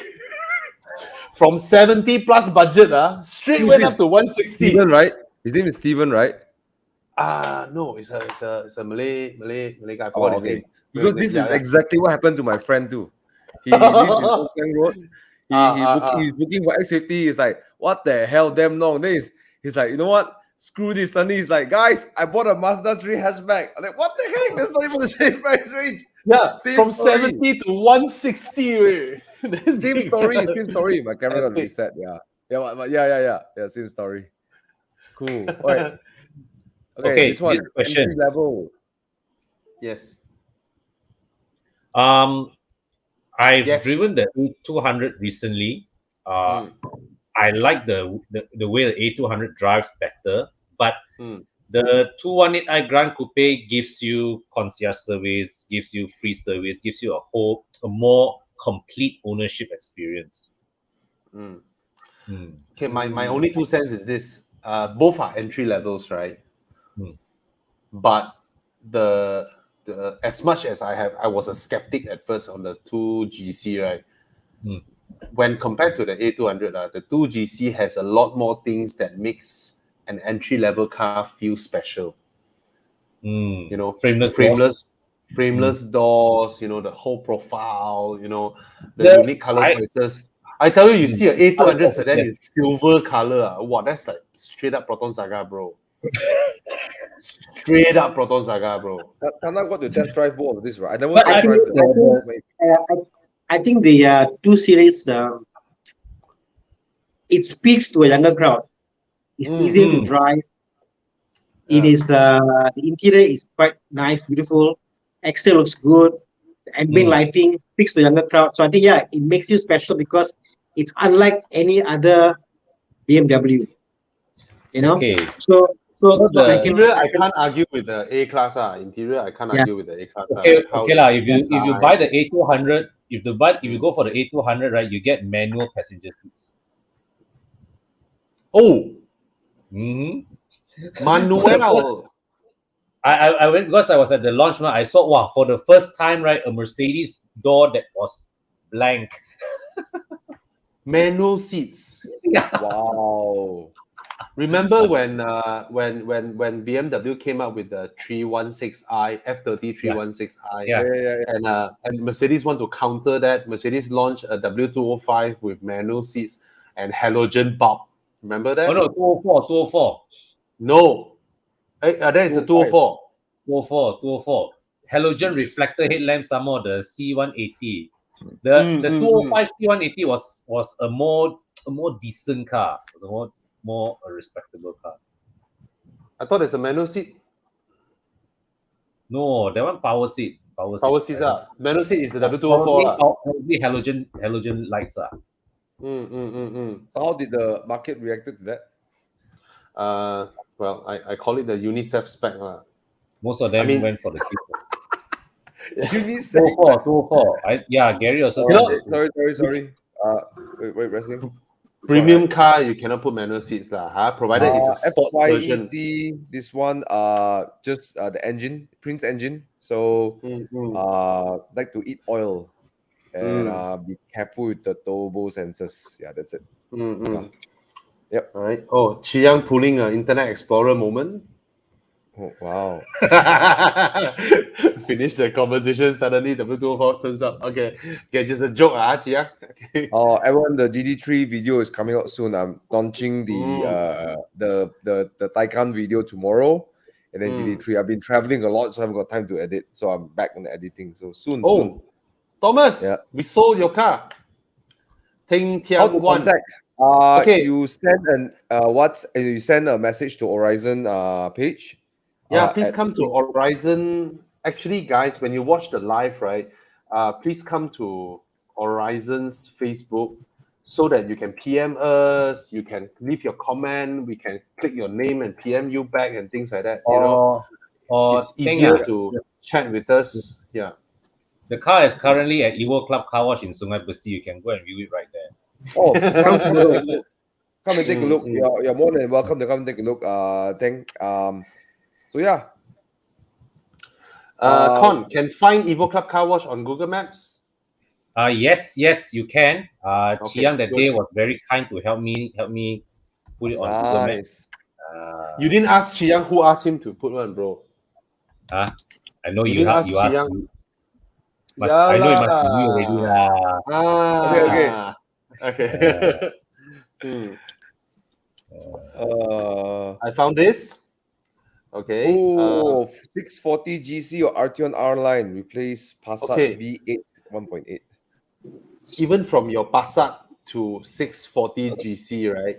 Is let's say handling from 1 to 10, right? From your Passat to 640 IGC, right? Your handling is downgraded by 5. Okay. I can assure you that from a 6 Series owner, okay, the Passat out-handles the 6 Series in terms of suspension, in terms of the ability to throw it into corners, and then next corner, left, right, speed bump, left, right, undulation and all that cannot be compared. It's an old generation German suspension. But of course, the 6 Series, the whole dashboard is covered in leather, blah, blah, and all that, but it's already old tech.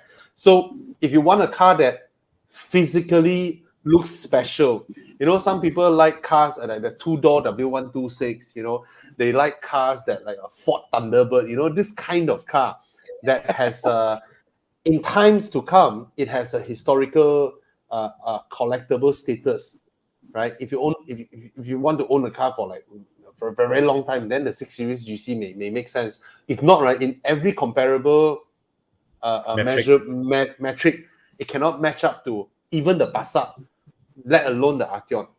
All right? And you shouldn't spend Arteon money on a 640i GC now. A 640i GC should be half the money of an Arteon. Got so cheap, 160, 170k. 160 to 180, yes, around there. Yes, it's around there. 100k off. Right. Yeah, it's not 300k. Hey, how much is the Arteon? 240. Or 240, okay. It should be 60, 70k less. Sorry, I thought the Arteon is still 300k. It looks like a 300k car to me. It feels like a 300k car to me. Maybe Nick Aizu asked the same question. He's driving a 219 Mini F26. he made a booking for a new mini EV. Did he make a good decision to swap? Even though Depends it's the how you use same the EV, platform, yeah, even though it's the same platform, EV gives a totally okay. Usually, I wouldn't recommend people like you have a mini F56 and then you buy another mini F56. I wouldn't recommend because you're not upgrading your driving feel and all that. But the mini EV has a totally different speedo. Yeah. You know, it's a digital speedo and it's an EV. EV gives a totally different driving feel. And you guys know or not how much is the mini EV now? It's 170,000. Wow. It's Yeah. tax free now. It's tax free now. It's 170K. So I say it's okay. I mean, you want to make a move to an EV, by all means, it's special. It is special. Yeah. At 170K, by all means. And somehow, right, I think a mini EV, right, actually it quite captures the spirit of the original in the modern way. Oh, it is dirty. You know, it is. Yeah, It is. you know. I don't know how it drives, but I can imagine it's dirtier than the I ICE. drove, because engine- I drove the EV for a road show, like, the pedal is like one of those Teslas. You press, it accelerates, you let go, it brakes. It's one pedal. The other pedal, the brake, So that was the thing I'm getting used to. But I agree, like, in lots of power, you can really floor it and do its magic. Like, it's pretty. Dana, ask you a question, Dana. How does does the handling, is it nippier? Is it more like nippy? Because the classic mini, as you drove, like classic mini is like very nippy, right? It is nippy because why the weight is very bottom heavy, so it's very flat out. It's nippy also because that the weight accelerates the pedal. It feels different because normally like you press like true EVs, or you press, you accelerate, you press, you let go, you just the go-kart, it just brakes, So the whole driving of like very nippiness, like brake, stop, go, cut, left, right, like the whole thing is there. You see, it's very pretty interesting, like EV, like. Would you say that kind of feeling is you drove my classic mini, right? So would you think that it resembles a bit of that classic mini feel? No, it doesn't. I mean, it's not because that classic EV, that classic mini is more than any. You got to keep the power, the rev. Here's nothing. Here's like immediate power is there, so it feels it's very different, very different. So I can get why you want to buy a new mini EV. It looks nice. It's cheap, I guess. Why not? And it comes with DC ports. Yep.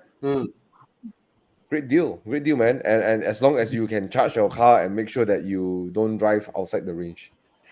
No, that's me. No, Thomas.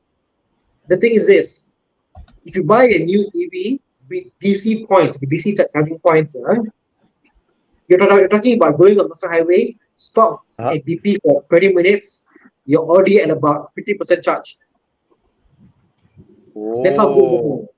20 minutes, Thomas, you go and do your business or buy coffee, come back, it's like done already, right? Wow. So now Shell and other companies are actually putting in charging points across the highway. So it's going to come to a point. You're right about Tana. I started noticing, I was pumping at Caltex. I saw on the way from Penang, I saw like little like machines from here and there. Yeah. Bro, the whole DC charging makes a whole lot of difference. The quick charging. And this is not even Tesla level charging, it's just purely DC only. Because we forget, compared to America, America's a big country. Malaysia is a small country, bro. We are a very small country, So I think EV for us could be possible. Well, like what we had when we had Eric Winters came on our show, he said a lot of EV sales will depend on what the infrastructure will look like in Malaysia. Yeah. But like I said, EVs in Malaysia, if you reach a mileage of 500-600 km, right, in your EV, right, then the infra no longer matters because that's how big our country is. It's not every couple of these summers you're done. That's it. That's the size of our country. Nobody will finish 500 km in one day. Yeah, Maybe yeah. 5%. You know, Maybe very that's the rare. max. Maybe that's the max. Okay, this question. Hey, sorry. What's that? This one. Usually I would say buy the car that your wife likes, but A sedan versus 3 Series, anytime, please go for the 3 Series. Yeah. You know, go for the 3 320. Series. And the more you compare the pricing of A sedan versus 3 Series now, right, you will see that BMW is undercharging their cars compared to what Mercedes is charging. You know, Mercedes, some of the A250 goes up to 250.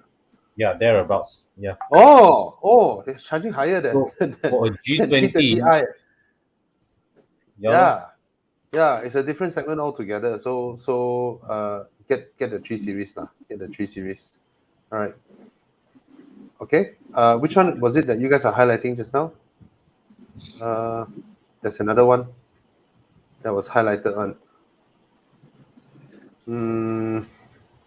Oh, this one. The Polestar upgrade removes the 180 speed cap. Does all Volvos now have 180 speed cap? Yes, now? yes. I'm not sure, but I don't think. I'm not sure, but I don't think, because it's a company-wide decision. It's a company-wide decision to, even though the horsepower no longer means crazy top-end high speed. It only means acceleration. They still prefer to keep people, under 180. Yeah. So interesting. Okay. Yeah.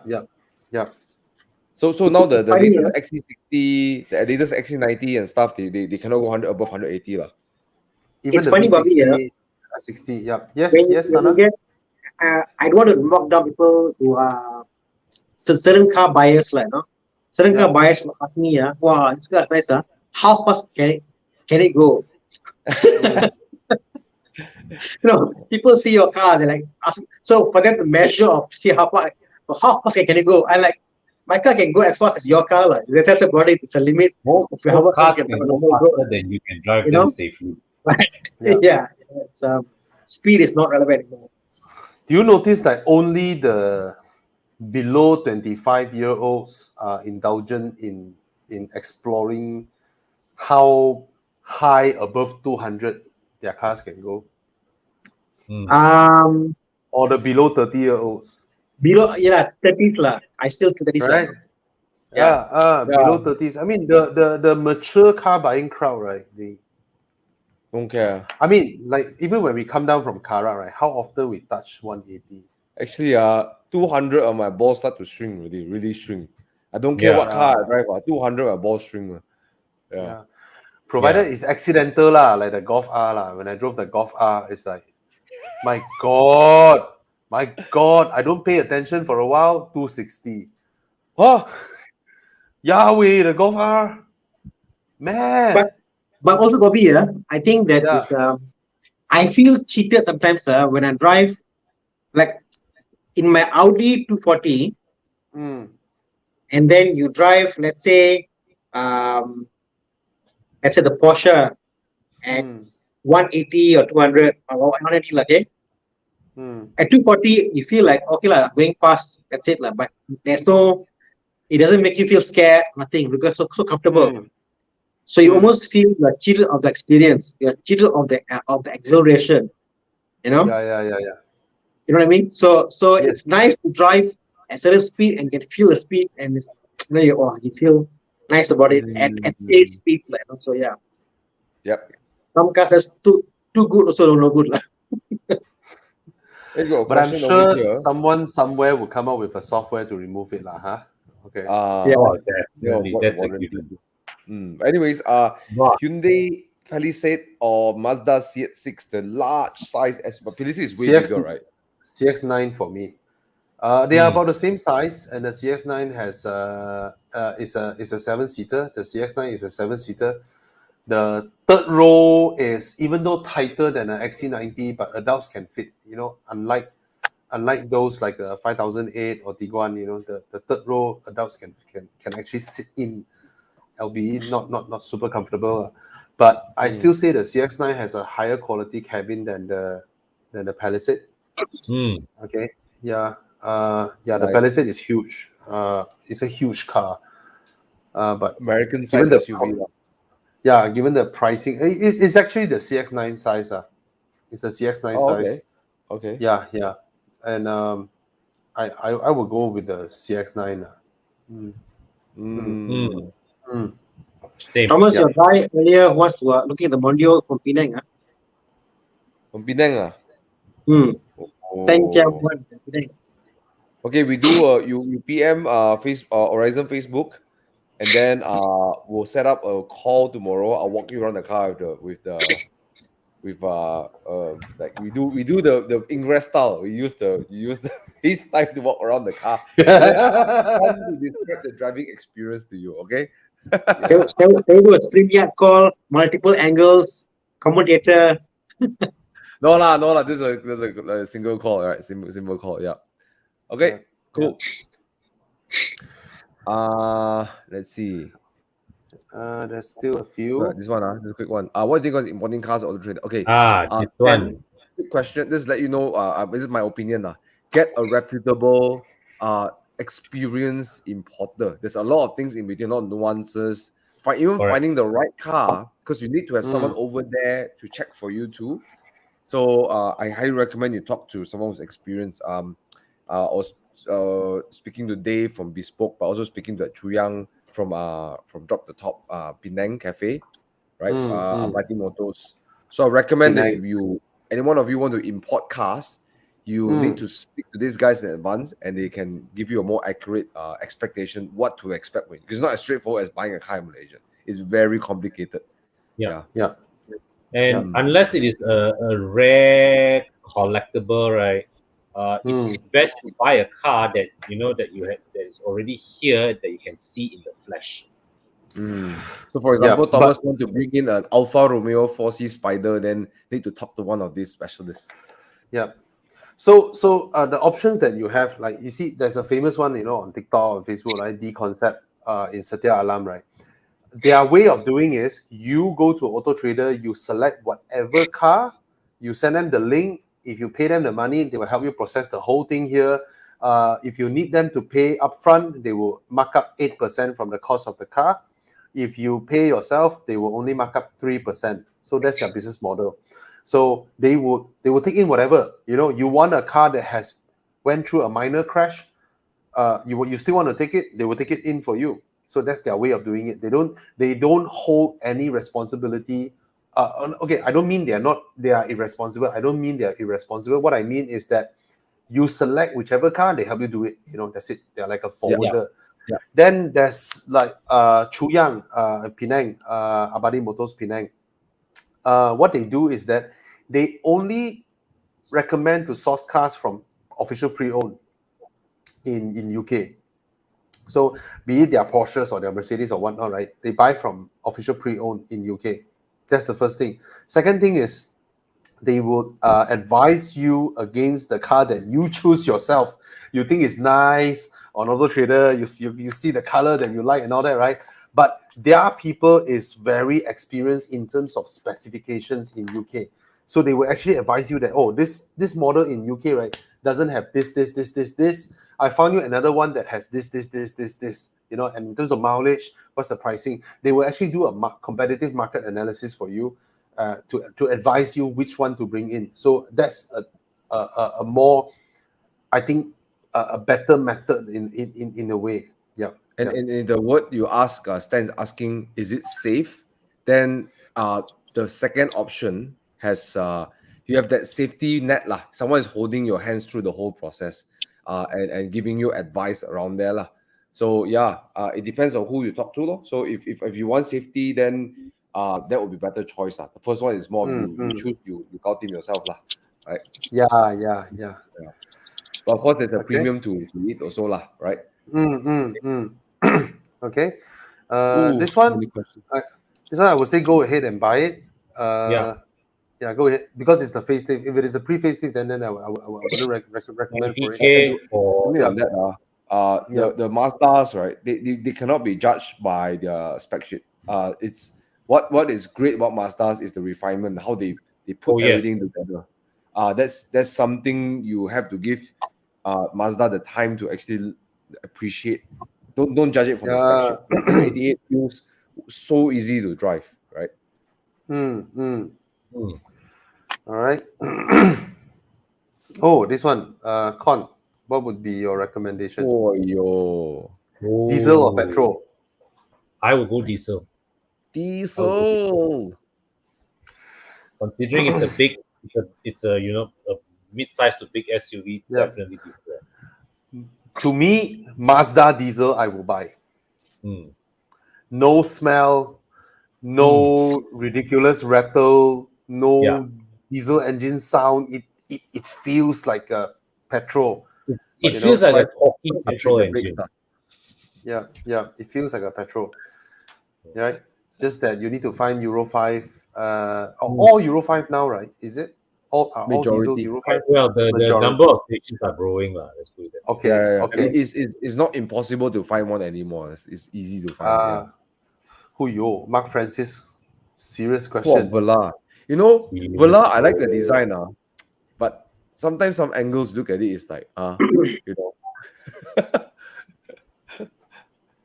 Yeah, Velar is beautiful, lovely, until I drive it lah.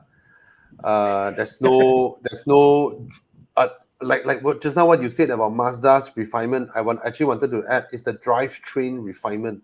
You can tell they spend so much time fine-tuning every spot of how the drivetrain reacts and the transmission mapping and the engine mapping and all that, right?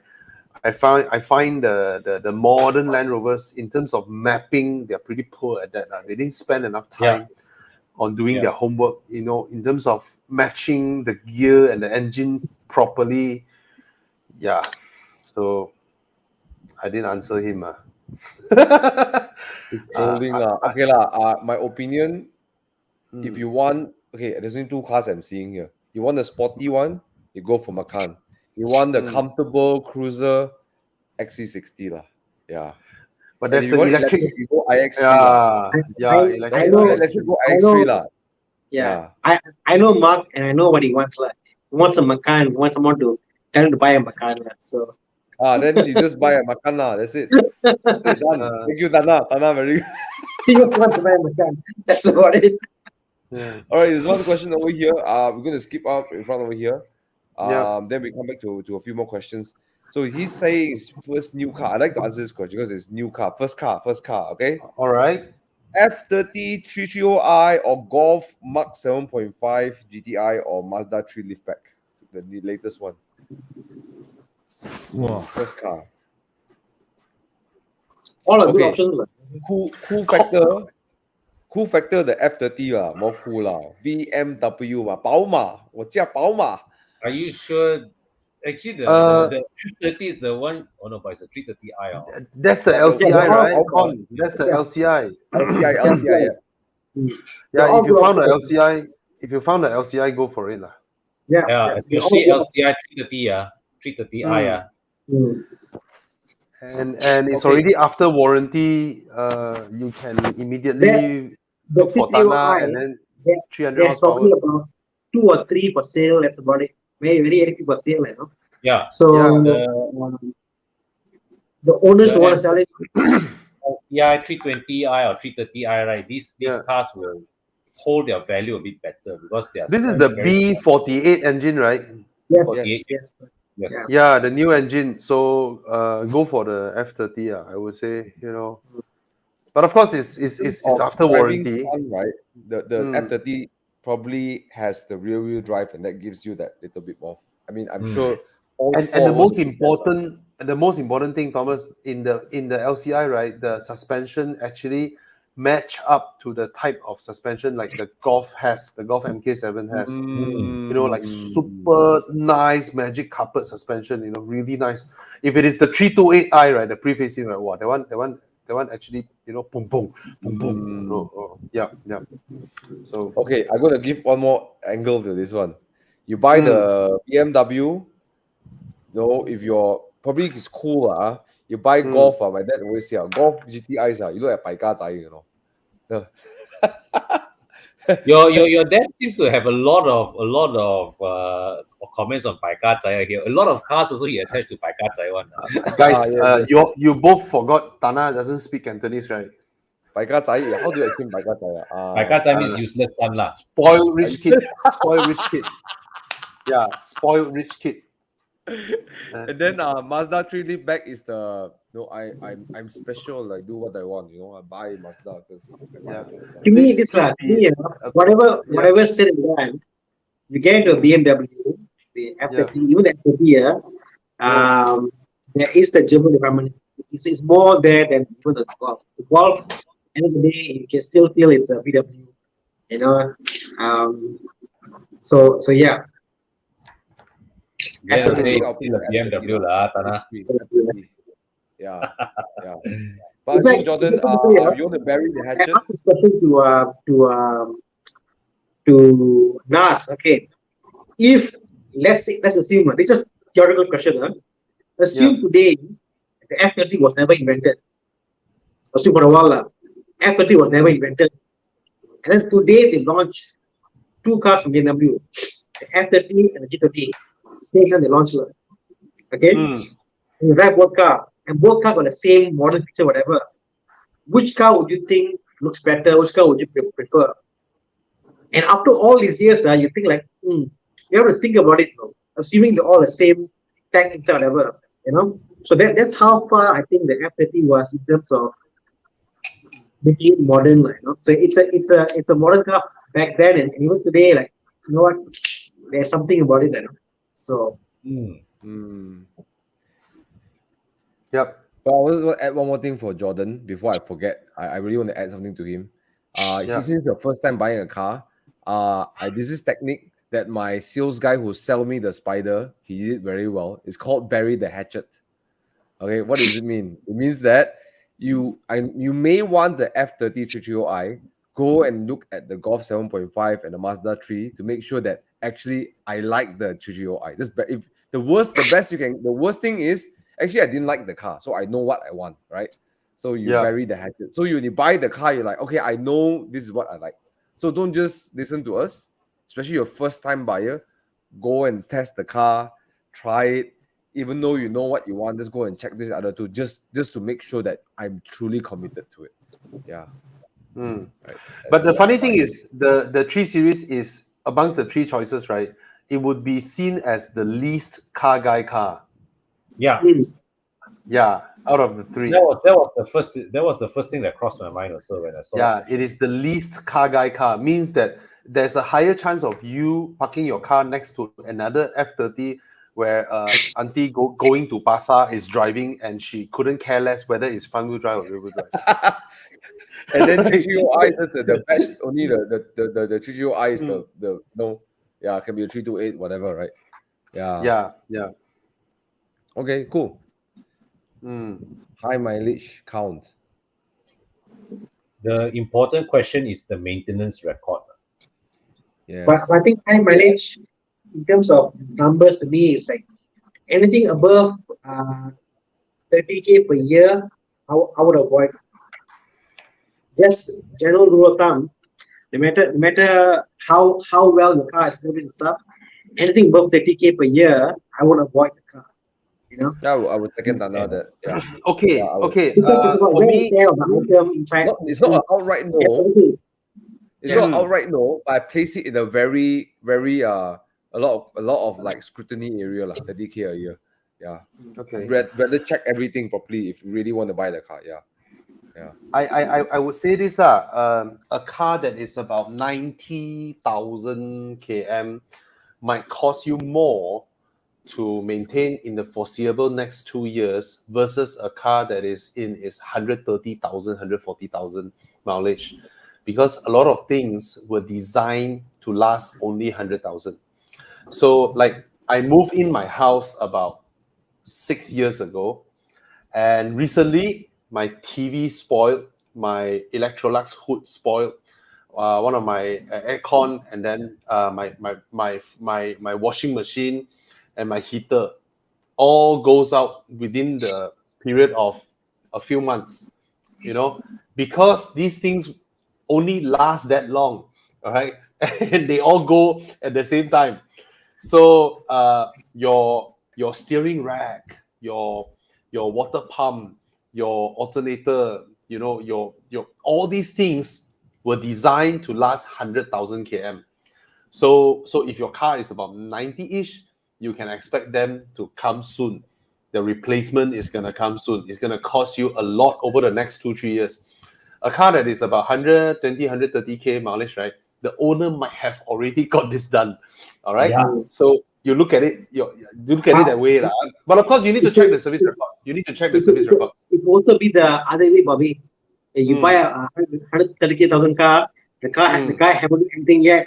The guy just say, pass it on to you to do. So that would be the case of a Toyota or a Honda or a Lexus. That's where a lot of them. But that's why I think to me, I mean, if you're new buying a car, I mean, like if you're me, if everybody new buying a car, it'll be safer.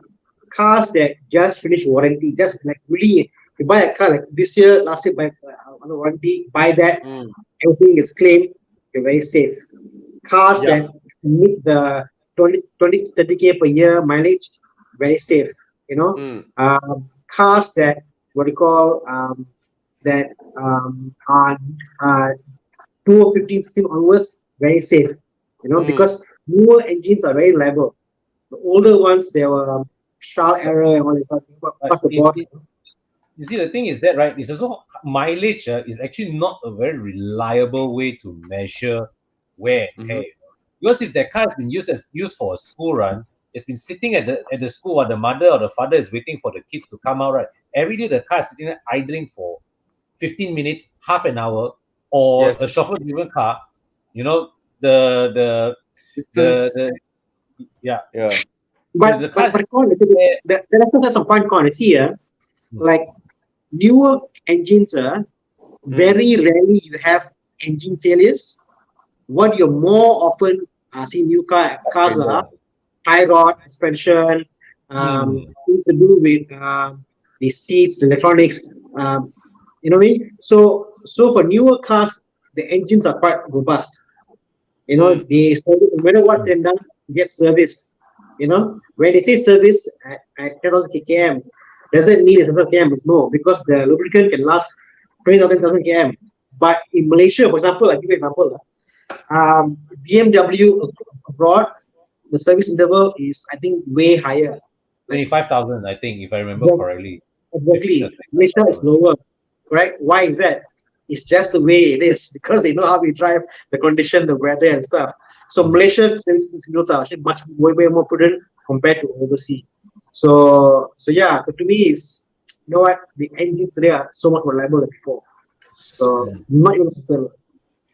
Just get your car checked. That's why we have Evo Club. We have 52 inspection centers across the nation. Right? So get your car checked. And if your car is less than 8 years old, you can actually buy an extended warranty from Evo Club. All right, you buy an extended warranty, and you can renew it year by year. If your car passed the inspection, you can purchase the warranty. So it's a way to safeguard you. That's why we go to the extent of preparing all this to help you all. When you guys want to buy cars, all right. So you can actually go to here. Yes, Thomas. So I want to say something about Evo Club warranty. This weekend I went Penang. I drove my car, and early in the morning, out of nowhere, my bosser told me, "Your oil level is above maximum."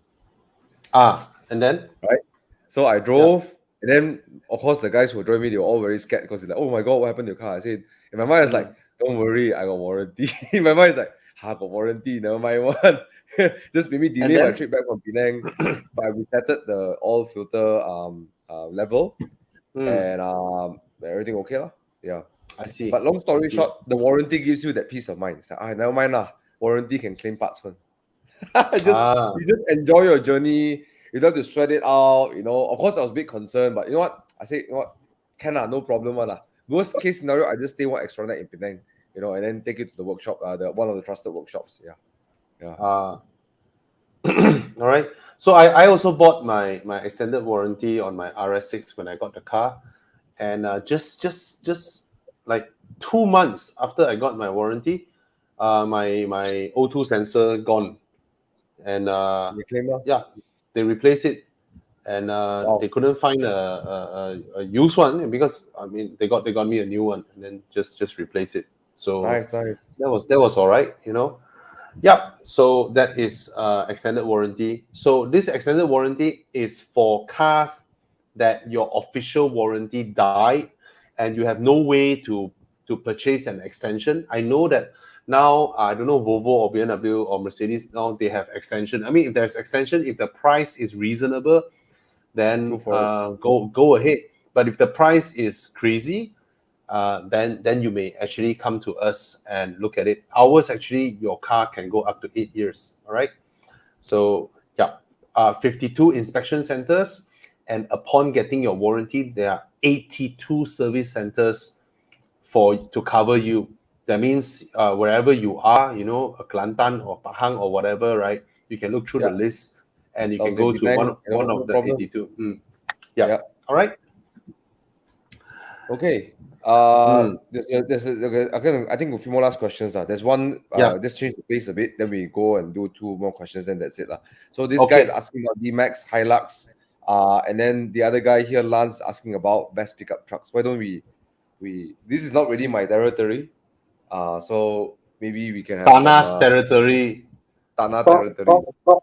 For me, this 2021, the answer is D-Max. 22, we don't know what else is coming this year. But so far, D-Max is the one that impressed me the most. The more well-balanced of the lot. I agree with Tana. For me, to drive, I prefer the Triton. I love the way the Triton drives, but the D-Max is the best all-rounder because it's like how, you know, the Triton, you go on the highway, it's nice, it's more like a car. But then it comes to off-road, you don't feel it's solid enough. Then the power, the D-Max is there. So a truck isn't just one facet, has to fit all the facets. For that, D-Max is just a very well-rounded, very good, powerful truck. Extra. Actually, I heard a lot of good things of. Actually, the funny thing is, all my dad's friends, they always talk about this too. Other than the usual Hilux, is either the D-Max gang or the like if you want to flex, and show off your nice beautiful truck, you buy a Ranger. That's what you do. Don't touch the Ranger. Like, don't buy the Ranger. So what I'm saying is, like, Paul and I were having this discussion. Like, the Ranger is like the boy who want to, like, very good looking, macho. That's a Ranger, you know. Fuck boy. The Triton is the guy who was very fast on the road, highway demon, you know. And then stubborn. Then the D-Max is like everything check, everything can do. And then Hilux is the uncle, always reliable. Uncle. Hilux is like, what about Hilux one answer only. Okay, thanks for your input, guys. Let's go and answer a few more questions. This one. Right, but yeah, there's a cool. Let's just quickly touch, because it's 2.5 hours already. Let's touch a few more questions and get out of here. But thanks for the input. Quite very accurate. Okay, Recon GT86 or use 330i? GT86 law. Do you know how much is a Recon? Do you know how much is a Recon GT86? How much? Later model one, 180,000, bro. 160, 180,000. Yes, guys, it's 180,000. Yes. So the 86 is the rich man's choice. Okay. Why is that? Huh? Because 30% down payment there. 30% coupe. 180K versus 150K, bro. Yeah, like then about that. 15,000 ringgit cash. The other one is 40,000 ringgit cash. Yeah. Okay. Two-door and Okay, I tell you something, bro. The GT86 is way fun to drive. And it's a sports car platform, bottom to top. It's designed as a sports car. The only thing you have to tahan, especially if I'm looking at a picture, you look like a young dude, you know, you're young and hip, you know, and stuff. You're all uncle here, lah. But if you are the young guy, you just have to bear with the fact that you have to let the BMWs and Volkswagen pass you when they're on the highway. Or the Right. 28,000 ringgit Ford Mondeo for that matter. Oh yeah, the 30,000 ringgit Ford Mondeo pass you have to be okay. Or you have to be okay fighting to stay on the lane when the ICOT is tailing you. Okay, if you're okay with that, right? The 86 is very good. Okay, if you don't care about like high speed, everything. If you care about the weekend thrills, I'll put it in a different way, Thomas. If this is not your first performance car, don't get GD86. You know why? Because I think that it takes a matured person who've driven many cars to understand what is a good handling car. Then you drive the so if it's your first performance car, do not get the 86. You won't appreciate it. Buy the BMW. Easy to drive fast. It's the Correct, learning curve very so up. The 86 you buy takes a long the- time to really expect the car. That's it. buy the TT, buy the Audi, buy the Golf, buy the stuff. It's very easy. It's fast. You feel good. You feel like a hero, like a king. Once you have all these cars, then you're like, I want handling. Then you spend money on the shocks. So spend money on the whatever you spend. Then you know like this 86 are like, wow, that's a power. But handling is there. Then you go like, now I understand. So it takes maturity to get there. That's how I put it now. Yep, you're absolutely right. So yeah, if you are a new Why buyer people already, don't like the Porsche, for example, Thomas? People in the Porsche, it's like, oh, no full power because they're not there yet. yes. They're not open to the idea of remedies that they're turbocharged already. It's okay. Okay, Doremi 311. I hope you heard the answer from from Tana as well. You know, if you're a new driver, you perhaps will like the 330i more, but if you're seasoned, maybe the 86. Yeah, because there are a lot more things to do. Yeah, more. There's so many. Yeah, you're right now. Not just the driving skills, the modding skills as well. Yeah. 63. Oh. He's 63 lor. And okay, John. M4, the engine sounds nice, but it doesn't sound epic. Okay, You see, if you're already looking at an E63, how can you justify topping up money for an M4?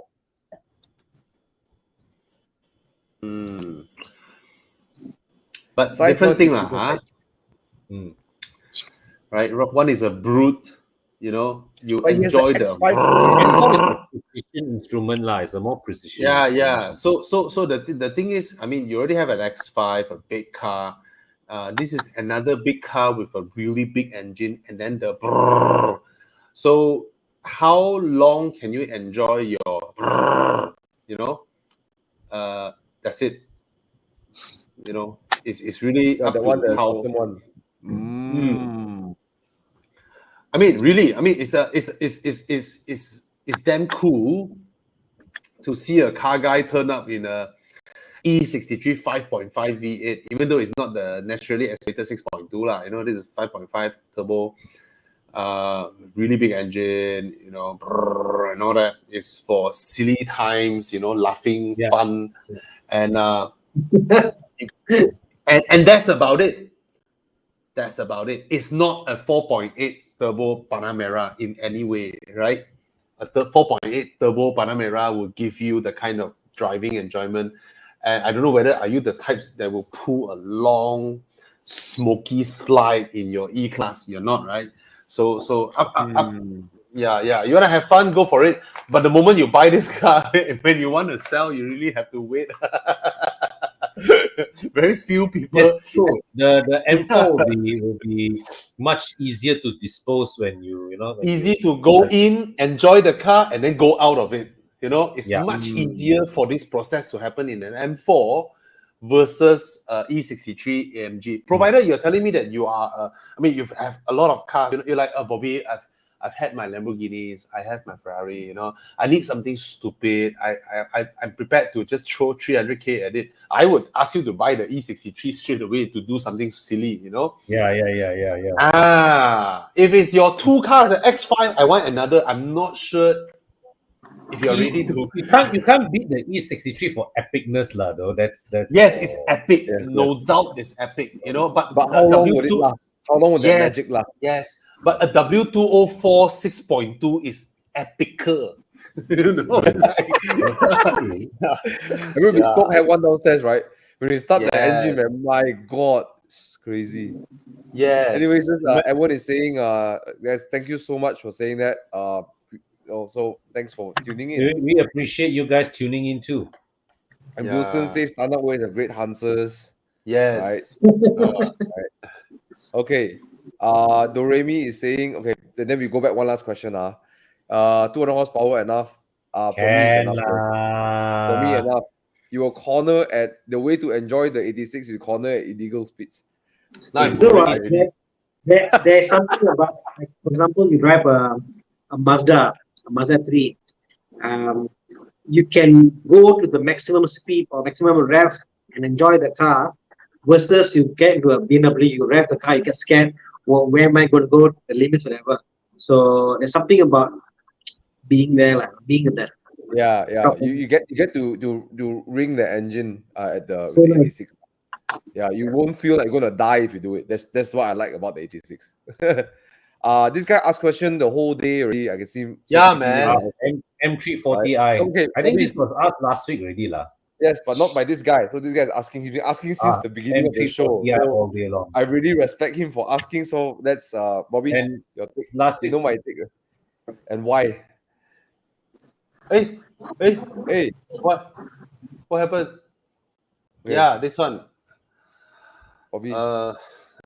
Wait, what happened? Why? Who kicked There's me? a ghost. Skipping Okay, your hands that. are here. Yeah. That's so weird. Okay. Okay.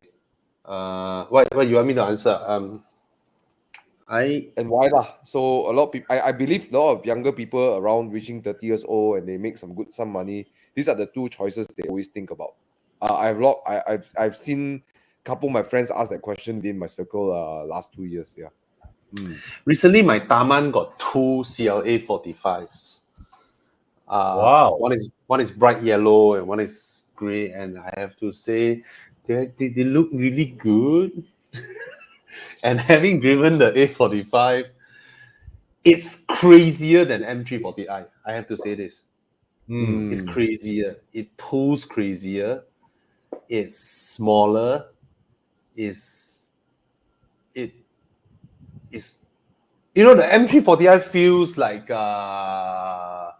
after you've tuned your 3-liter engine, whereas the CLA45 feels like it's like they drop a racing engine into a sedan. The M340i doesn't feel like a racing engine. The CLA45 is a blue blood racing engine being dropped into a sedan. So I think that's also the reason why our colleague Alex bought the A45. Right? I haven't seen pictures of his A45. No, the deal didn't go through in the end. He gave up. No, the guy didn't want to sell in the end. Yeah. So he gave up buying the car. So the edition one some more, Yeah. Edition 1 is a trick to ask you to buy the first batch. Seriously. It's They clever. come out with that. Edition 1. Yeah. So it's actually very clever also from Mercedes. Very clever. It makes you put up with any little niggles the car may have and all that, because you felt that you got yourself a limited edition 1. And the thing is that, right, it helps owners in a way preserve the value of their cars. Exactly. When this car is phased out, right? Exactly. Mine is an edition 1. I think also, Bobby, the CLA45 and the M4i. Yeah. The reason people are asking these questions again and again and again, I think, is like, end of the day, the CLA45 looks way better. But that's true. Forget about moving. To me, maybe sportier. GT63? Yeah. It looks like the GT63. Yeah. It looks like a smaller GT63 AMG. Even though the M340i is definitely more car for the money. In fact, the CLA45 is what, 100k more, right? How much is it? CLA45 is how much? 450 around there. And the M340i is how much? 390 something. 409. 400k. So it's a 60-70k difference. Yeah. But Bobby, you say something interesting. I'm glad I didn't answer this question, because what you described there was quite cool about that. It's dropping a Bluebird race engine into the car, and that's what the M340i doesn't have. Yes. Although it has an amazing suspension. Yes, amazing suspension, amazing car, but there's no one part of the car that just like stood out like crazily stood out. It feels like a C43, but handles better, right? In terms of the package of what it is. But the CLA45, I mean, the older generation CLA45, I wouldn't recommend that. The one is badly built, rides badly. But the new one apparently doesn't ride badly, and it looks really good. You know what I thought of, Bobby? Yes. What if the M34i came with the M3 bumper? Will it make a difference? Came with what? Sorry? The M3 bumper. The M3 front. It would not appeal to me, lah. Not you, M340i. M340i cannot go M car event. No, but okay lah. CLA45 also got no event for them lah. Okay. Yeah. Oh, look at it. Jason said his friend's A45S additional feels more aggressive. Wow, I can believe that. Oh, the 45 engines are very aggressive. I never said the latest one, but the older one. My God, I drove it right. Where does the top end? The engine doesn't run out of breath. It's the only piece that really. Then the suspension just like punch you in the face 2 times. Then So the M340i is more comfortable, better built interior. Larger car, more great suspension. Everything is a great everyday car, but it's not a racing pedigree performance model like the CLA45. It depends on what you're looking for. Yeah. Cool. In fact, the CLA45 feels racier than like a normal Cayman. It feels racier than that. Wow. Right. I mean, a Cayman, 2-liter Cayman. You can drive. You can ease it nicely, drive daily. The CLA45 like every day wants to. Yeah. It looks like it feels like a shrunken E63. No wonder Alex STM Rock likes it, Yes, it has that craziness in that car, like the E63. That AMG Gilaness is there. Yeah. Cool. Right. Thanks for the answer, Bobby. That hope you got the answer as well. Okay. You all saw all the new reviews. The new RS3 is crazier than the CLA45. Oh, how is that even possible? The new RS3, the 2022 one. The ugly one, but ugly looking one. Yeah, they say Audi just went all the way and tuned it even gilaer than the CLA45. Yeah. Well, we haven't driven it. All right. It's already almost 3 hours. So let's end the show close to 12 o'clock. Thank you so much. We are all damn tired. I'm having headache now. Pulling my head. Very sleepy. Hey, what's going on? All right. So, should we say good night and then Con one, like Con. Thank you. Yeah, flashing that. Guys, you can book your appointment to wash your cars at our Sungai Besi outlet. Download from Google Play. The Apple App Store version is coming soon. Today only I just chased the programmer. They said that they are still pending approval from Apple side, but we are chasing them and hopefully we can get it underway. So with this app, it's very convenient, right? You just log on to the app, select you have to key in your car details first, then select your package, select your date, pay on the spot, and then we have it on our site, and then when your time slot has come, is there, we'll be there ready to welcome you to our shop. Derek, it's better to book. Okay, it's better to book. Anthony, also it's better to book. It's better to book. Okay. So guys, when you download the app, right, you will see that the price has a starting from. All right, this is what I noticed just now only. I haven't feedback to Con. Okay, I'm feedback to you now live. So if your car is like 5 Series, right, it's not the entry size, right? So if you see 80 ringgit, but then when you register yourself as a 5 Series, you book is 100 ringgit. If you have a smaller car like a Vios, you know, you book, then it's 80. Yeah, So correct. just for your information, Mm. just for your information, Con doesn't do the, you know, you bring your car in, they wash your exterior with soap, and then they clean it, they wipe it, then they wipe your interior, that's it. You know, he doesn't do that. He when he wash your car, be it the wheels, he will use a wheel product. The glass inside, they will spray the glass product to improve clarity. They will spray the plastic product on your interior plastics to protect it against UV. They will wipe your leather seat with the leather cream and things like that. So it's basically #100 premium car wash. So don't go in expecting a regular car wash and then got shocked when we will all quote our prices up front before the customer you know commit to the thing. And also we also open the bonnet. We wipe your engine. We check if there are leaks. We also have SOPs to check, you know, what's the thickness of your brake pads. If your car got drum brakes, then sorry lah. We check your tire treads. We also check your tire pressures, and you know, we also check, you know, your light bulbs and all that. So basically, we also do a simple health check. So when you head out, you not only get a clean car, but you also have a better idea on the car's condition. So if you spot a leak, if you spot that, hey, there's an unusual oil stain in your engine bay, we're going to highlight to you, say, hey, you better go and check out opposite there, got workshop. We check your battery health. And here's the best part, guys. We provide warranty against rain. So if let's say like you come and wash, you drive out, it rains, you come back in 24 hours, I will give you one more exterior wash. Nice. That's very American, huh? No more check anything anymore. Just the Pro Nano. Very good. Yes. That's very American, huh? Yeah. So that's very actually, American. I good idea, because since Evo Club provide extended warranty, so I extend one more warranty.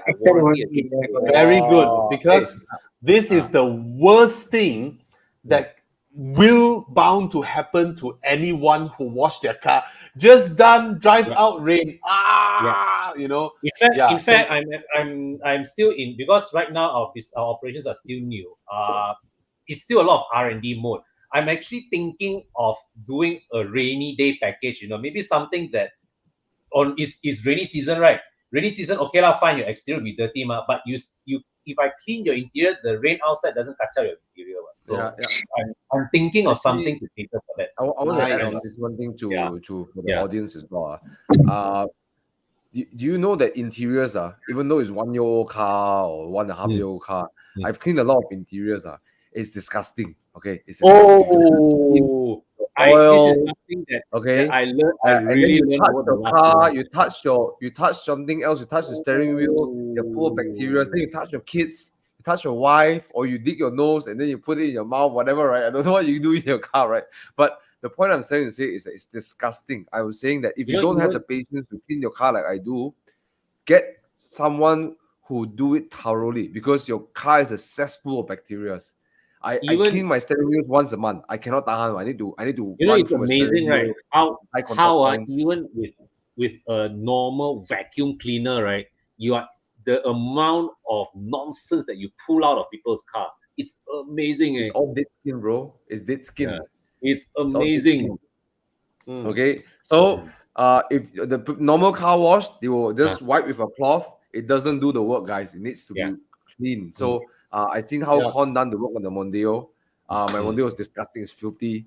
It's all got workshop grease lah, got clay from my father's factory. Got sawdust lah, whatever lah. That I looked at. This car is well used. I recommend that you once a month or once every 3 months to get it to Con to clean up the interior for hygiene purposes. Forget COVID. I'm talking about hygiene, like bacteria and all these things. Touch your kids, guys, and stuff. Okay, so just my 1 cent to really go for the enduro package to get the thorough cleaning. What time you going there tomorrow, Thomas? Likely 10 o'clock. 10 o'clock. Tomorrow you busy or not, Con? 10 o'clock. Tomorrow actually I'm only going in the afternoon because morning I'm going for my booster shot. Okay, we go then afternoon. after that you need to But rest. my team there, they are okay. They can operate the shop without in my absence. Okay. Without your absence or with your absence? Huh? Without your absence or with your absence? In my absence. Yeah. Tana, naughty. Okay. So tomorrow morning got no appointment. Then I bring my 6 there lah. Bring lah. Right. That day. Let me know what time the bill will come. The rear seats. What time? Hey, we all ajak now lah. Thomas, what time? You ajak lah. 10 o'clock. I will be. 10 o'clock. Okay lah. I will make a decision to polish the car there myself or put a sedan and just sell the car. Haven't decided yet. So if I will be there lah. I might just drop off my car lah, Con. Can. Because that day when they started doing R&D, I brought my 6 there, right? Yeah. Con's team is so obsessed with the exterior, everything. I told Con, hey, Con, they miss out the rear seats. They saw everything. They were practicing the SOP that Con was giving them, So all right. Cool. So yeah lah. Tomorrow I'll come over. But Tana, I may just drop the car though. Then my wife will pick. I'll rise with Thomas lah. Okay. All right, guys. Good night to everybody. Good night. Thank you so much for tuning in. Hope you all find this useful. Help us share it. And those watching on YouTube, you can actually watch it on Horizon Facebook as well. But of course, if you watch it from Thomas and Tana's channel, I mean, by all means, what I'm saying is those on my channel, Conrad. Because come on Facebook. Yes. Because you can actually interact with us better. The other audience and members as well. All right. Good night, okay, everybody. And for those of you who haven't subscribed to Thomas, Tana, and Con, please do. All right. Good night. Good night. Bye. Bye.